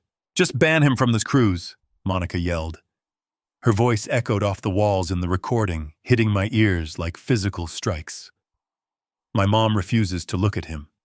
She cannot stand his cheap blue-collar attitude ruining her vacation. We are supposed to be celebrating our new life, and having him there is a constant suffocating reminder of where the money came from. I will not have my mother stressing over his presence. Plus, if he comes, you know exactly what will happen. He always brings his tablet. He might log into the premium wireless network on the ship, check his emails, and see the automated alerts from the home equity line of credit. If he checks his banking portals while we are trapped in the middle of the ocean, we are completely finished. We cannot risk it. I sat frozen in the leather executive chair, the very chair my son had occupied when he recorded this conversation. I felt a sudden violent chill spread through my chest, freezing the blood in my veins. The sheer callousness of her words was staggering. She was not just worried about the financial fraud being discovered. She was actively disgusted by my very existence. She viewed the man who had bought the roof over her head and the designer clothes on her back as a cheap, repulsive burden. I waited for Jason to speak. I waited for the boy I had raised to defend his father, to push back against his wife's toxic cruelty, or at least show a shred of hesitation. But when Jason's voice finally emanated from the speaker, there was no conflict. There was no defense. There was only a chilling, calculated agreement. "I will text him tomorrow morning," Jason replied smoothly. His tone was casual, relaxed, as if they were discussing what to order for dinner, rather than orchestrating the destruction of his own father. "I will tell him Patty is dying. I will say the doctors found a lump, and she is having a complete mental breakdown. He is getting senile anyway. His memory is completely shot since Mom passed. He will believe every single word of it without asking any questions. He is so desperate to be the supportive, understanding patriarch that he will just step aside and let us go." The air in the room grew completely stagnant. My lungs refused to expand. "He is getting senile anyway." The words looped in my mind, a horrifying echo of the deepest, darkest fear every aging parent harbors. My son did not just view my grief over my late wife as a weakness. He viewed my age as a weapon he could wield against me.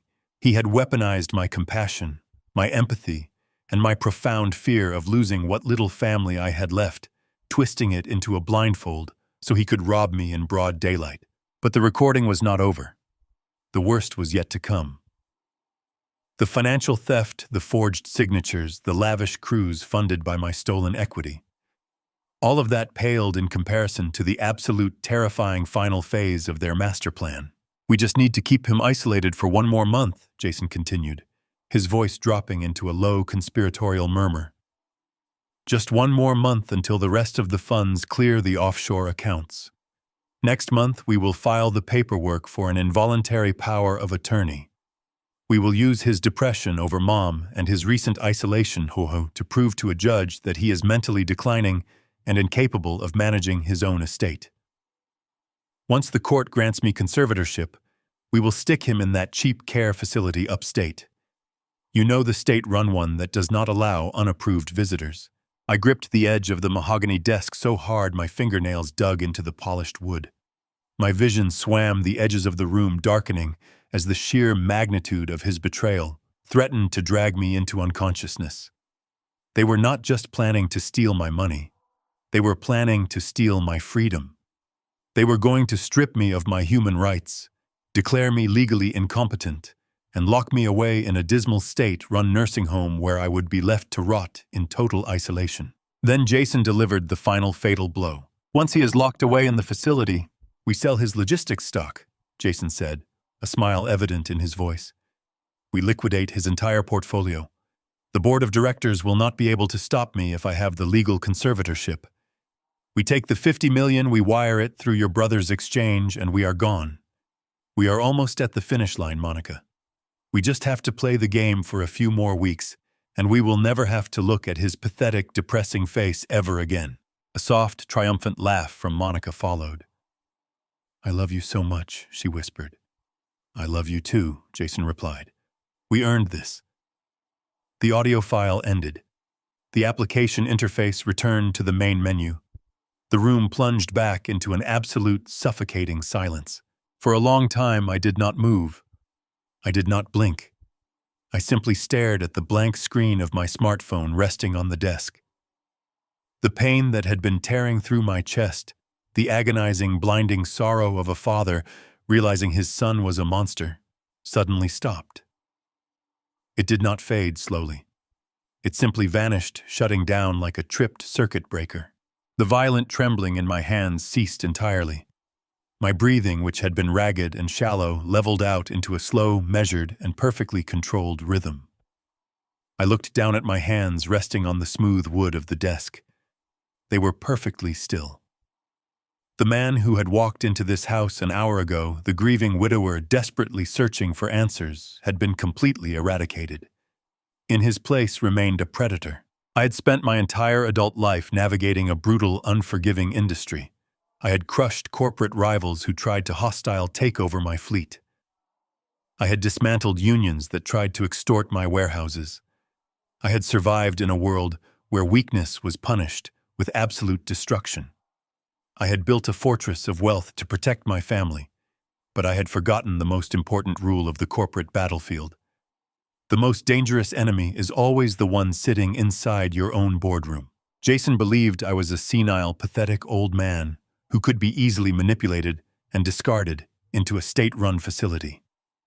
He believed my love for him was a fatal flaw that guaranteed his success.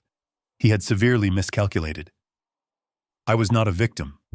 I was the founder and chief executive officer of a $50 million enterprise, and I was about to execute a corporate restructuring of my own life. I slowly stood up from the executive chair. The expensive, vanilla-scented air of the mansion no longer disgusted me. It felt entirely irrelevant. This house, the designer furniture, the imported marble, none of it mattered anymore. It was all just collateral damage in a war my son had foolishly decided to wage. I picked up my smartphone and slid it into my coat pocket. I gathered my leather briefcase containing the evidence. Every document required to authorize his destruction was locked inside. I walked around the mahogany desk and stopped in the center of the room. I looked around the pristine home office, taking in the carefully curated illusion of success my son had built to impress a woman who despised me. A terrifying ice-cold calmness washed over my entire body. It was a sensation of absolute, unshakable clarity. The path forward was illuminated with perfect, lethal precision. I knew exactly what phone calls to make. I knew exactly which legal mechanisms to trigger. I knew exactly how to dismantle his life brick by brick, dollar by dollar, until there was absolutely nothing left but ash. I stood in the profound silence and looked at the empty leather chair where my treacherous son used to sit every single day. I imagined the absolute, inescapable horror that would soon cross his arrogant face when he realized his grave error. "You want me out of the family forever?" I whispered softly to the empty room. "It is done." I turned away from the heavy mahogany desk and walked out of the opulent home office, leaving the door wide open. The silence of the Lincoln Park mansion was no longer a symbol of my grief, but a testament to my newfound clarity. I strode down the grand hallway, my footsteps echoing against the imported marble floors, completely indifferent to the disgusting display of unearned luxury surrounding me. I stepped out into the crisp morning air, locked the heavy front door, and walked down the manicured stone pathway to my vehicle. Sliding into the driver's seat, I placed the leather briefcase containing the forged documents and the digital backups securely on the passenger side. I started the engine and drove away from the property, my mind shifting into a state of absolute calculating precision. For the last 3 years, I had operated as a grieving widower, a man softened by loss and desperate to hold on to the fragmented remnants of his family. I had allowed my son to view my empathy as incompetence. But as the heavy tires of my vehicle rolled over the pristine suburban streets, the soft, bleeding heart of the father was completely replaced by the cold, mechanical efficiency of a corporate titan. Wealth is a fascinating instrument. To people like Jason and Monica, money was merely a tool for vanity, a way to purchase designer labels, vintage champagne, and temporary social validation. They did not understand the true architecture of capital. They did not understand that real generational wealth is not about showing off in VIP suites. Real wealth is about infrastructure. It is about power control and the terrifying ability to completely unmake a person's reality with a few quiet phone calls from thousands of miles away. I drove back to my own home, the modest, quiet house that Patricia Lawson had so frequently mocked for lacking a grand, sweeping driveway. I carried the leather briefcase inside, walked past the silent kitchen, and entered my private study. This was my command center. This was the room where I had negotiated international shipping contracts, dissolved failing subsidiaries, and built a $50 million logistics fleet from nothing but grit and a single rusted truck.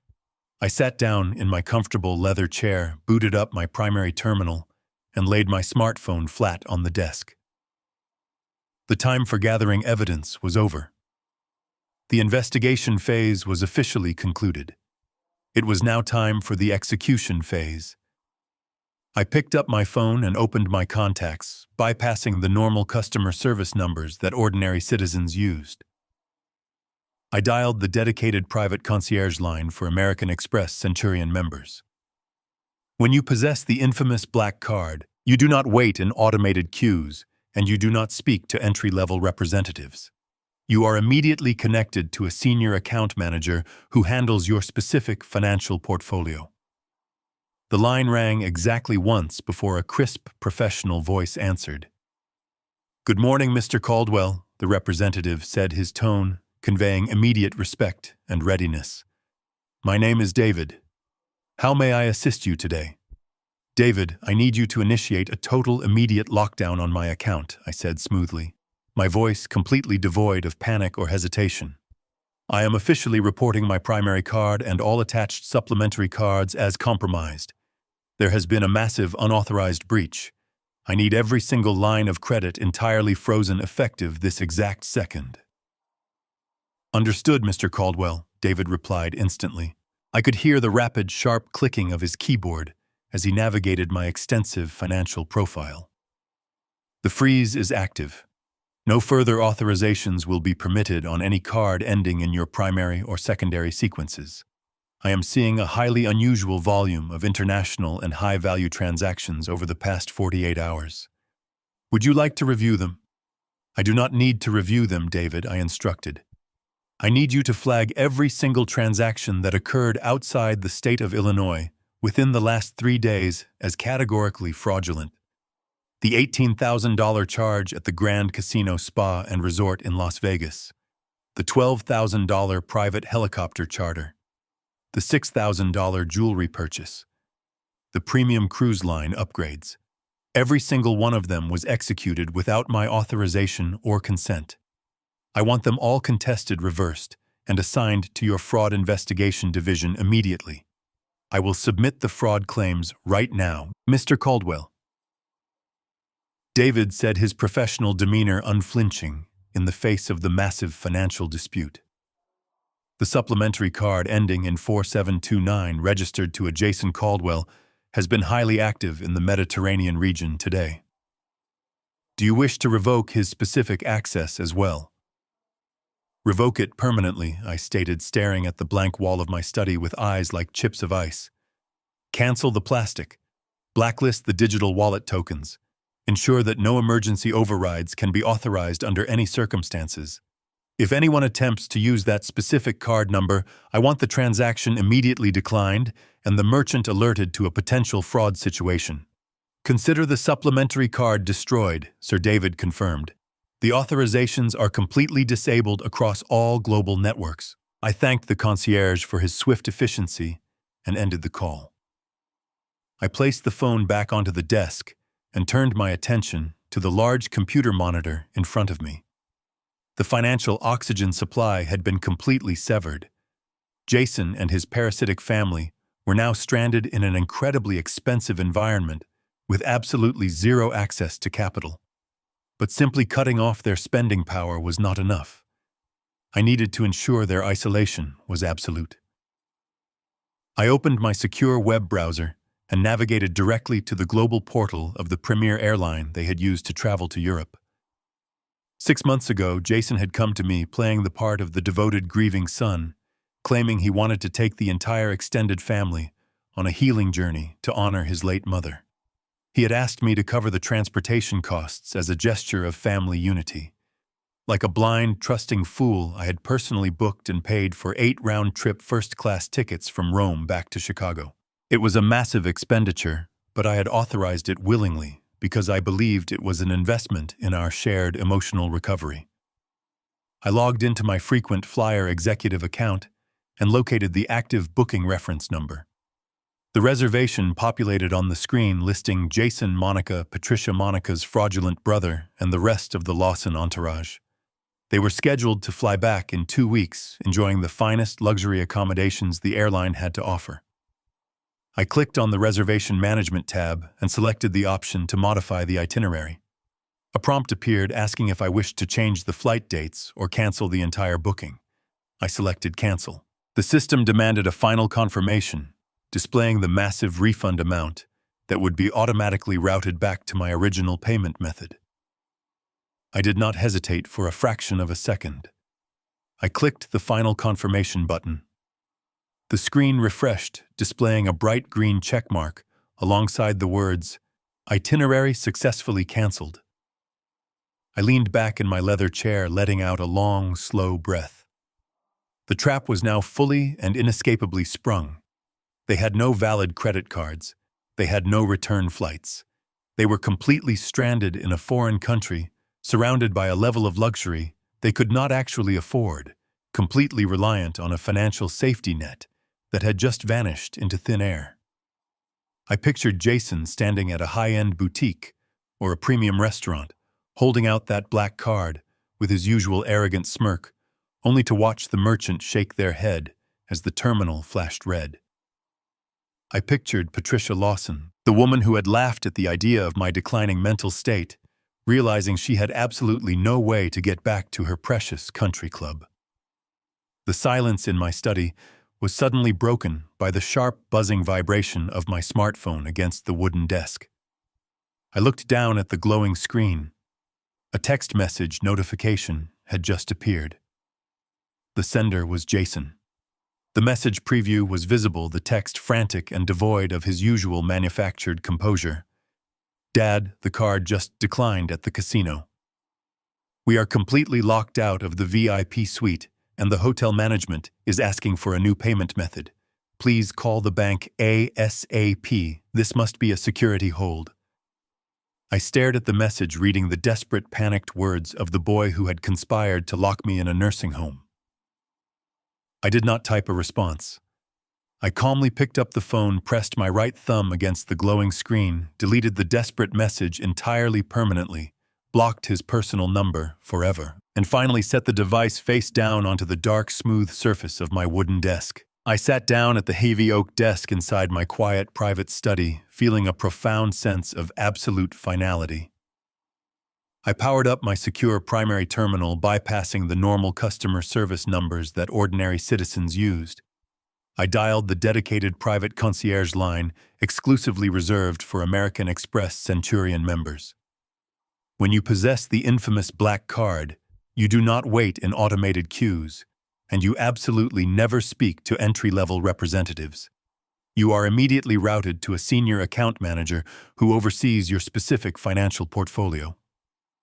The line rang exactly once before a crisp, professional voice answered the call. "Good morning, Mr. Caldwell," the representative said, his tone conveying immediate respect and readiness. "My name is David. How may I assist you today?" "David, I need you to initiate a total immediate lockdown on my entire account," I said smoothly, my voice completely devoid of panic. I am officially reporting my primary card stolen and compromised. There has been a massive, unauthorized security breach. I need every single line of credit entirely frozen effective this exact second. Understood, Mr. Caldwell. David replied instantly. I could hear the rapid, sharp clicking of his keyboard as he navigated my extensive financial profile. The freeze is active.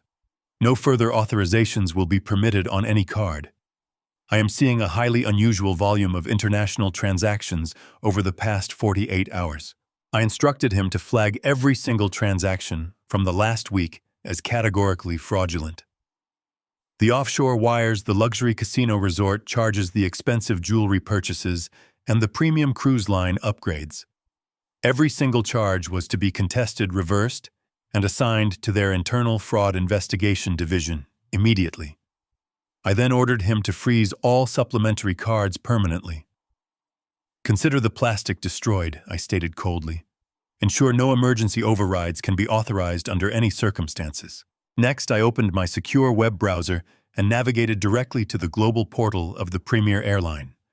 I logged into my frequent flyer executive account and located the active booking reference number. 6 months ago, I had foolishly paid for 8 return first-class flights from Rome for all the members of the Lawson and Caldwell party. I clicked on the Reservation Management tab and selected the option to cancel the entire booking. I did not hesitate for a fraction of a second. I clicked the Final Confirmation button. The screen refreshed, displaying a bright green checkmark. The raw power of a high-net-worth individual is a fascinating, terrifying instrument. To parasitic people like Jason and Monica, money was merely a tool for vanity, a way to purchase designer labels and temporary social validation. They did not understand the true underlying architecture of capital.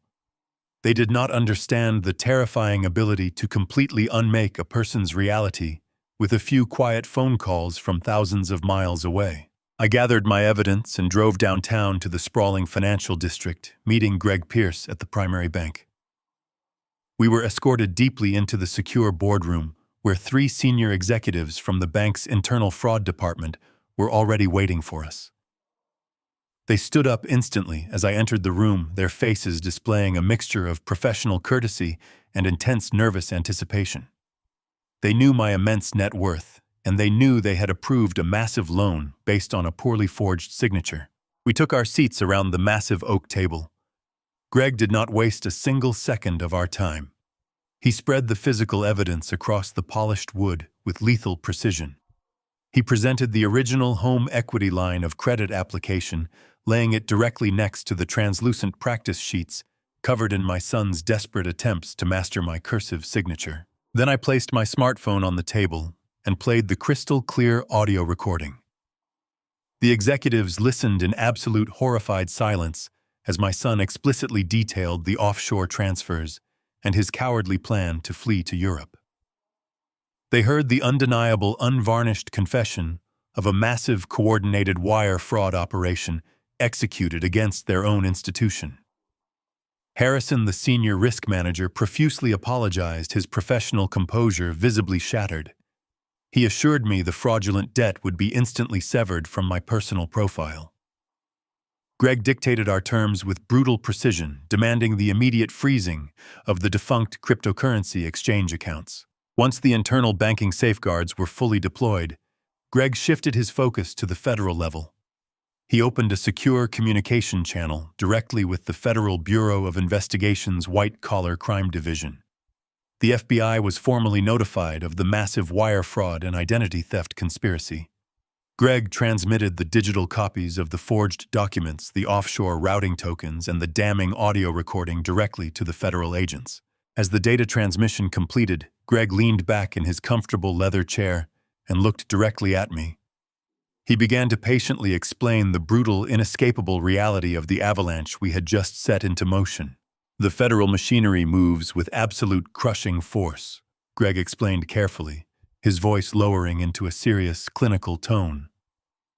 By tomorrow morning, every single piece of financial infrastructure attached to your son will be completely paralyzed. The federal authorities will issue emergency injunctions to the offshore banking institutions. His personal checking accounts, his investment portfolios, and even his digital wallet applications will be permanently locked under a federal seal. He will not be able to buy a cup of coffee. He will not be able to withdraw a single dollar. He will be legally radioactive. I listened to the clinical breakdown of my son's impending doom, feeling absolutely no pity, no regret, and no hesitation whatsoever. We concluded the productive meeting with the bank executives, leaving them scrambling desperately to contain their internal disaster. Greg and I drove back to his private law office, located just a few short blocks away. We entered his immaculate corner office, the large windows offering a sweeping, magnificent view of the sprawling Chicago skyline. I sat down in one of the plush visitor chairs, feeling the deep physical exhaustion of the day beginning to finally settle into my bones. Greg walked behind his heavy mahogany desk, but he did not sit down. Instead, he opened a thick leather folder and retrieved a crisp, formal document. He walked slowly around to the front of the desk and slid a real estate contract smoothly across the polished surface toward me. I found a cash buyer for the mansion. Greg said, his voice calm and entirely businesslike.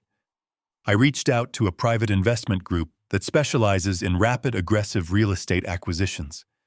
They are willing to buy your 100% legal stake today, completely bypassing the traditional escrow and rigorous inspection periods.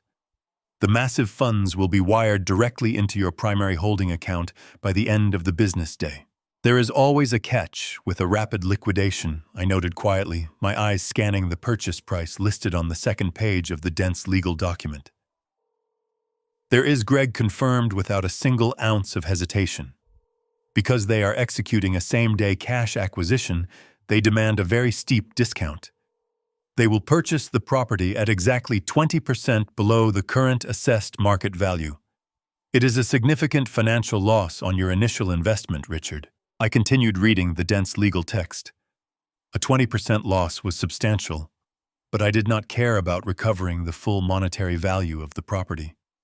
I only cared about removing the toxic asset from my life entirely and punishing the parasites who had defiled it. What is the other condition? I asked, sensing the final trap. The investment group is purchasing the property to immediately gut it, Greg replied smoothly. Because of their tight construction timeline, they want possession immediately. If you sign this contract, you surrender all access today. They will send a private sanitation crew tomorrow morning.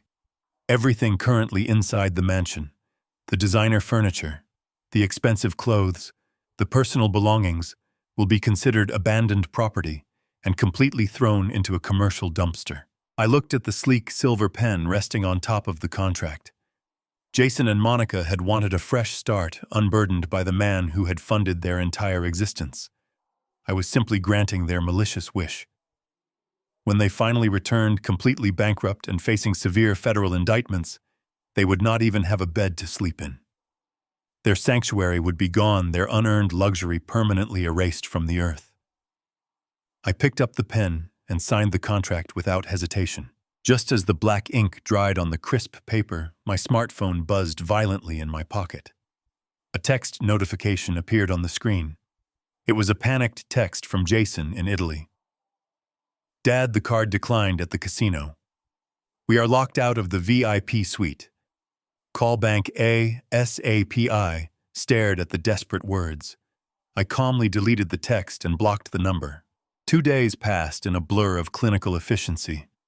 I sat in my parked sport utility vehicle across the street from the sprawling Lincoln Park mansion, the engine idling quietly to keep the cabin warm against the brisk morning chill. I held a thermos of black coffee, taking slow, measured sips as I watched the quiet street. The neighborhood was wrapped in its usual peaceful slumber. I had not slept much over the past 48 hours, but I did not feel tired.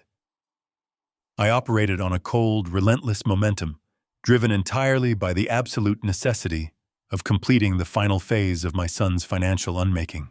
Precisely at 7 in the morning, the heavy sound of a massive diesel engine shattered the quiet suburban tranquility.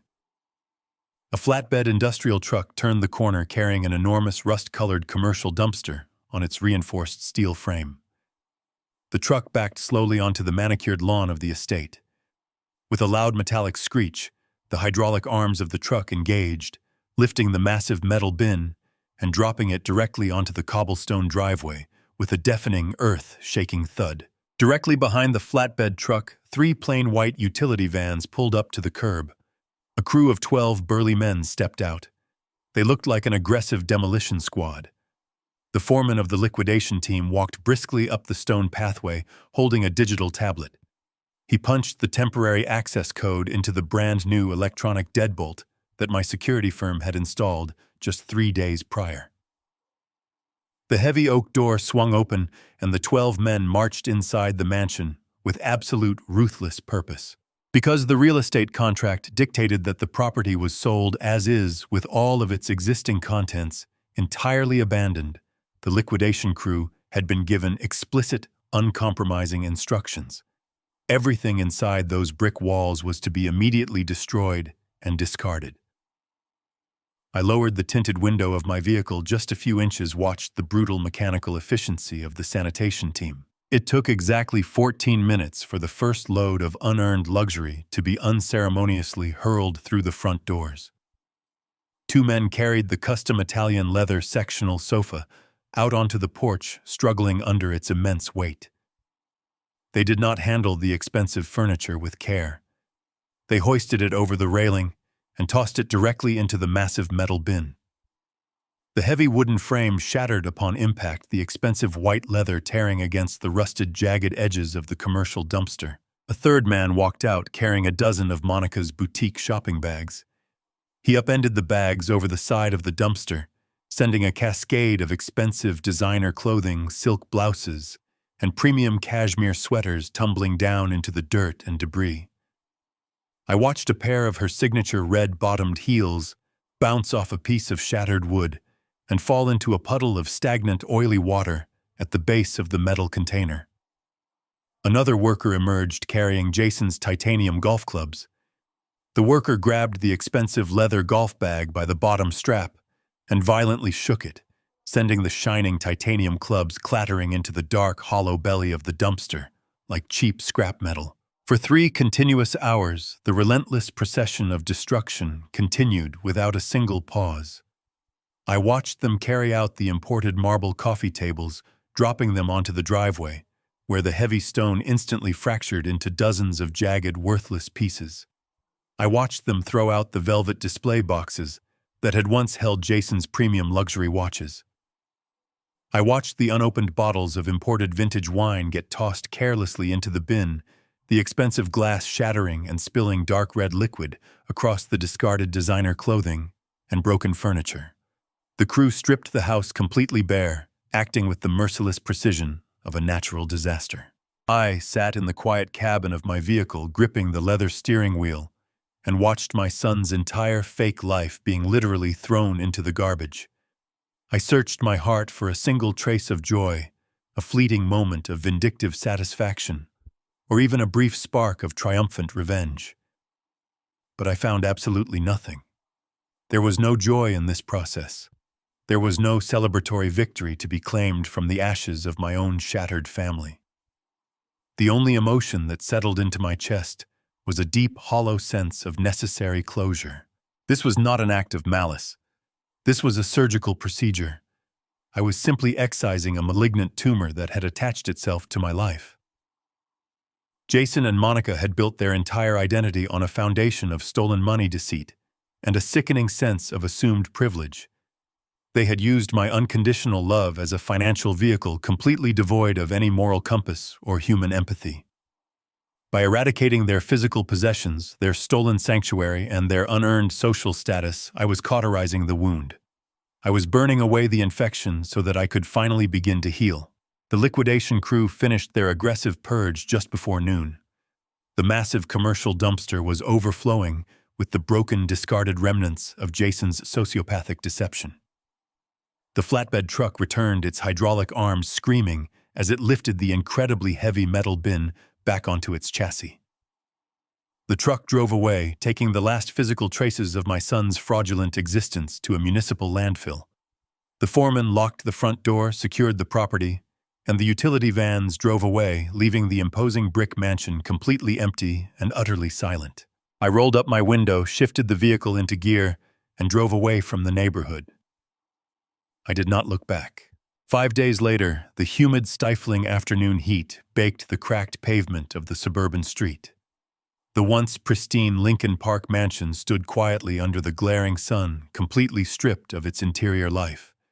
A large wooden sign was firmly planted in the front lawn, the bold red letters spelling out the word, sold in inescapable permanent ink. I was parked down the street, my vehicle concealed by the thick shade of a large oak tree, watching the property through the windshield.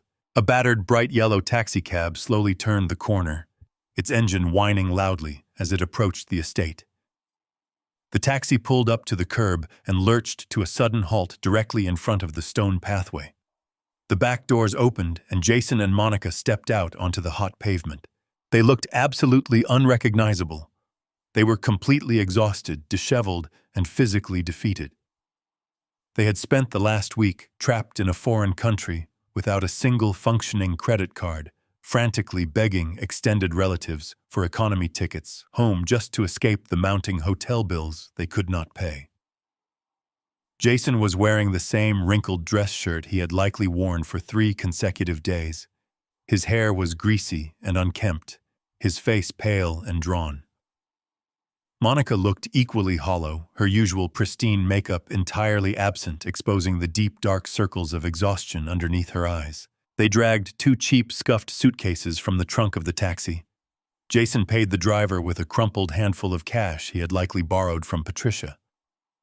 The taxi sped away, leaving them standing alone on the sidewalk. They turned around and faced the mansion, completely expecting to walk inside, collapse into their custom Italian leather sofa, and begin the process of fabricating a new lie to explain away the financial disaster. But as their eyes swept over the property, the devastating reality of their situation began to physically manifest. I watched from the shadows as Jason noticed the massive wooden sold sign hammered deeply into the manicured grass. His body instantly froze, his posture stiffening as the blood drained entirely from his exhausted face. He dropped his suitcase onto the concrete sidewalk, the heavy plastic wheels hitting the ground with a loud, hollow thud. Monica let out a sharp, audible gasp, bringing her hands up to cover her mouth. She stared at the sign, then shifted her gaze to the large bay windows of the living room. There were no curtains. There was no furniture visible inside. The house was completely dark, hollow, and barren. Jason broke into a sudden, frantic sprint. He ran up the stone pathway, his heavy footsteps echoing across the quiet property. He reached the heavy oak door and desperately fumbled in his pockets, pulling out the heavy brass key. He shoved the key into the deadbolt and tried to twist it, but the mechanism refused to yield. The lock had been entirely replaced. He grabbed the heavy brass handle and violently rattled the door, pulling and pushing with all his remaining physical strength, but the thick wood did not budge a single millimeter. He was permanently locked out of the fortress he had stolen. He stepped back from the door, his chest heaving, his hands trembling violently as he stared at the impenetrable facade of his lost empire. I watched the pathetic scene unfold from the quiet sanctuary of my vehicle. Jason lunged forward again, his fists violently striking the heavy oak door. He rattled the brass handle with the frantic, uncoordinated energy of a trapped animal, but the reinforced deadbolt held firm. He kicked the solid wood base, screaming curses into the empty air, utterly powerless against the fortress he once falsely claimed to own. Monica stood behind him, her hands covering her face, the reality of their absolute ruin finally crashing down upon her shoulders. Her expensive designer luggage sat forgotten on the pavement, completely useless now that they had absolutely nowhere to go and no money to spend. Right on schedule. A sharp electronic chime broke the heavy silence of the neighborhood. Jason stopped pounding on the door and pulled his smartphone from his pocket. I had meticulously pre-scheduled the email to deliver precisely at the moment their flight would have landed, ensuring the timing was flawless. Even from my hidden vantage point across the street, I could see his shoulders slump as he read the subject line. The message contained everything he needed to understand the exact permanence of his destruction. I had attached the official Federal Bureau of Investigation white-collar fraud report number. I included the digitized public record of the canceled property deed legally transferring ownership to the private liquidation firm. And finally, I attached a single brief audio file recorded in my private study just before I left the city. I watched Jason tap the screen to play the audio. My calm, measured voice echoed thinly from his tiny speaker carrying across the manicured lawn. Jason, you wanted a trip with just her family. You wanted me to disappear. I am just granting your wish. Good luck with the feds, and I hope Patty has room on her couch. Goodbye. The expensive device slipped from Jason's trembling fingers, clattering onto the hard stone pathway. He dropped heavily to his knees, burying his face in his hands, as Monica began to weep uncontrollably. I did not stay to watch the rest of their pathetic emotional breakdown. I put my vehicle into drive and pulled away from the curb, leaving them behind forever. Thousands of miles away from that miserable suburban street, the gentle hum of massive jet engines vibrated through my spacious Emirates first-class suite. I took a slow, deliberate sip of my warm matcha tea, savoring the rich, earthy flavor. Outside my private window, the massive aircraft banked smoothly, charting a direct course toward the vibrant skyline of Tokyo. I placed my smartphone onto the polished side table and watched the screen turn completely black. I leaned back into the plush leather seat and closed my eyes. The suffocating weight of my past was finally gone. For the first time in many years, I was completely at peace and entirely free. The future belonged solely to me, now unburdened by those parasites, absolutely ready for a brilliant new beginning.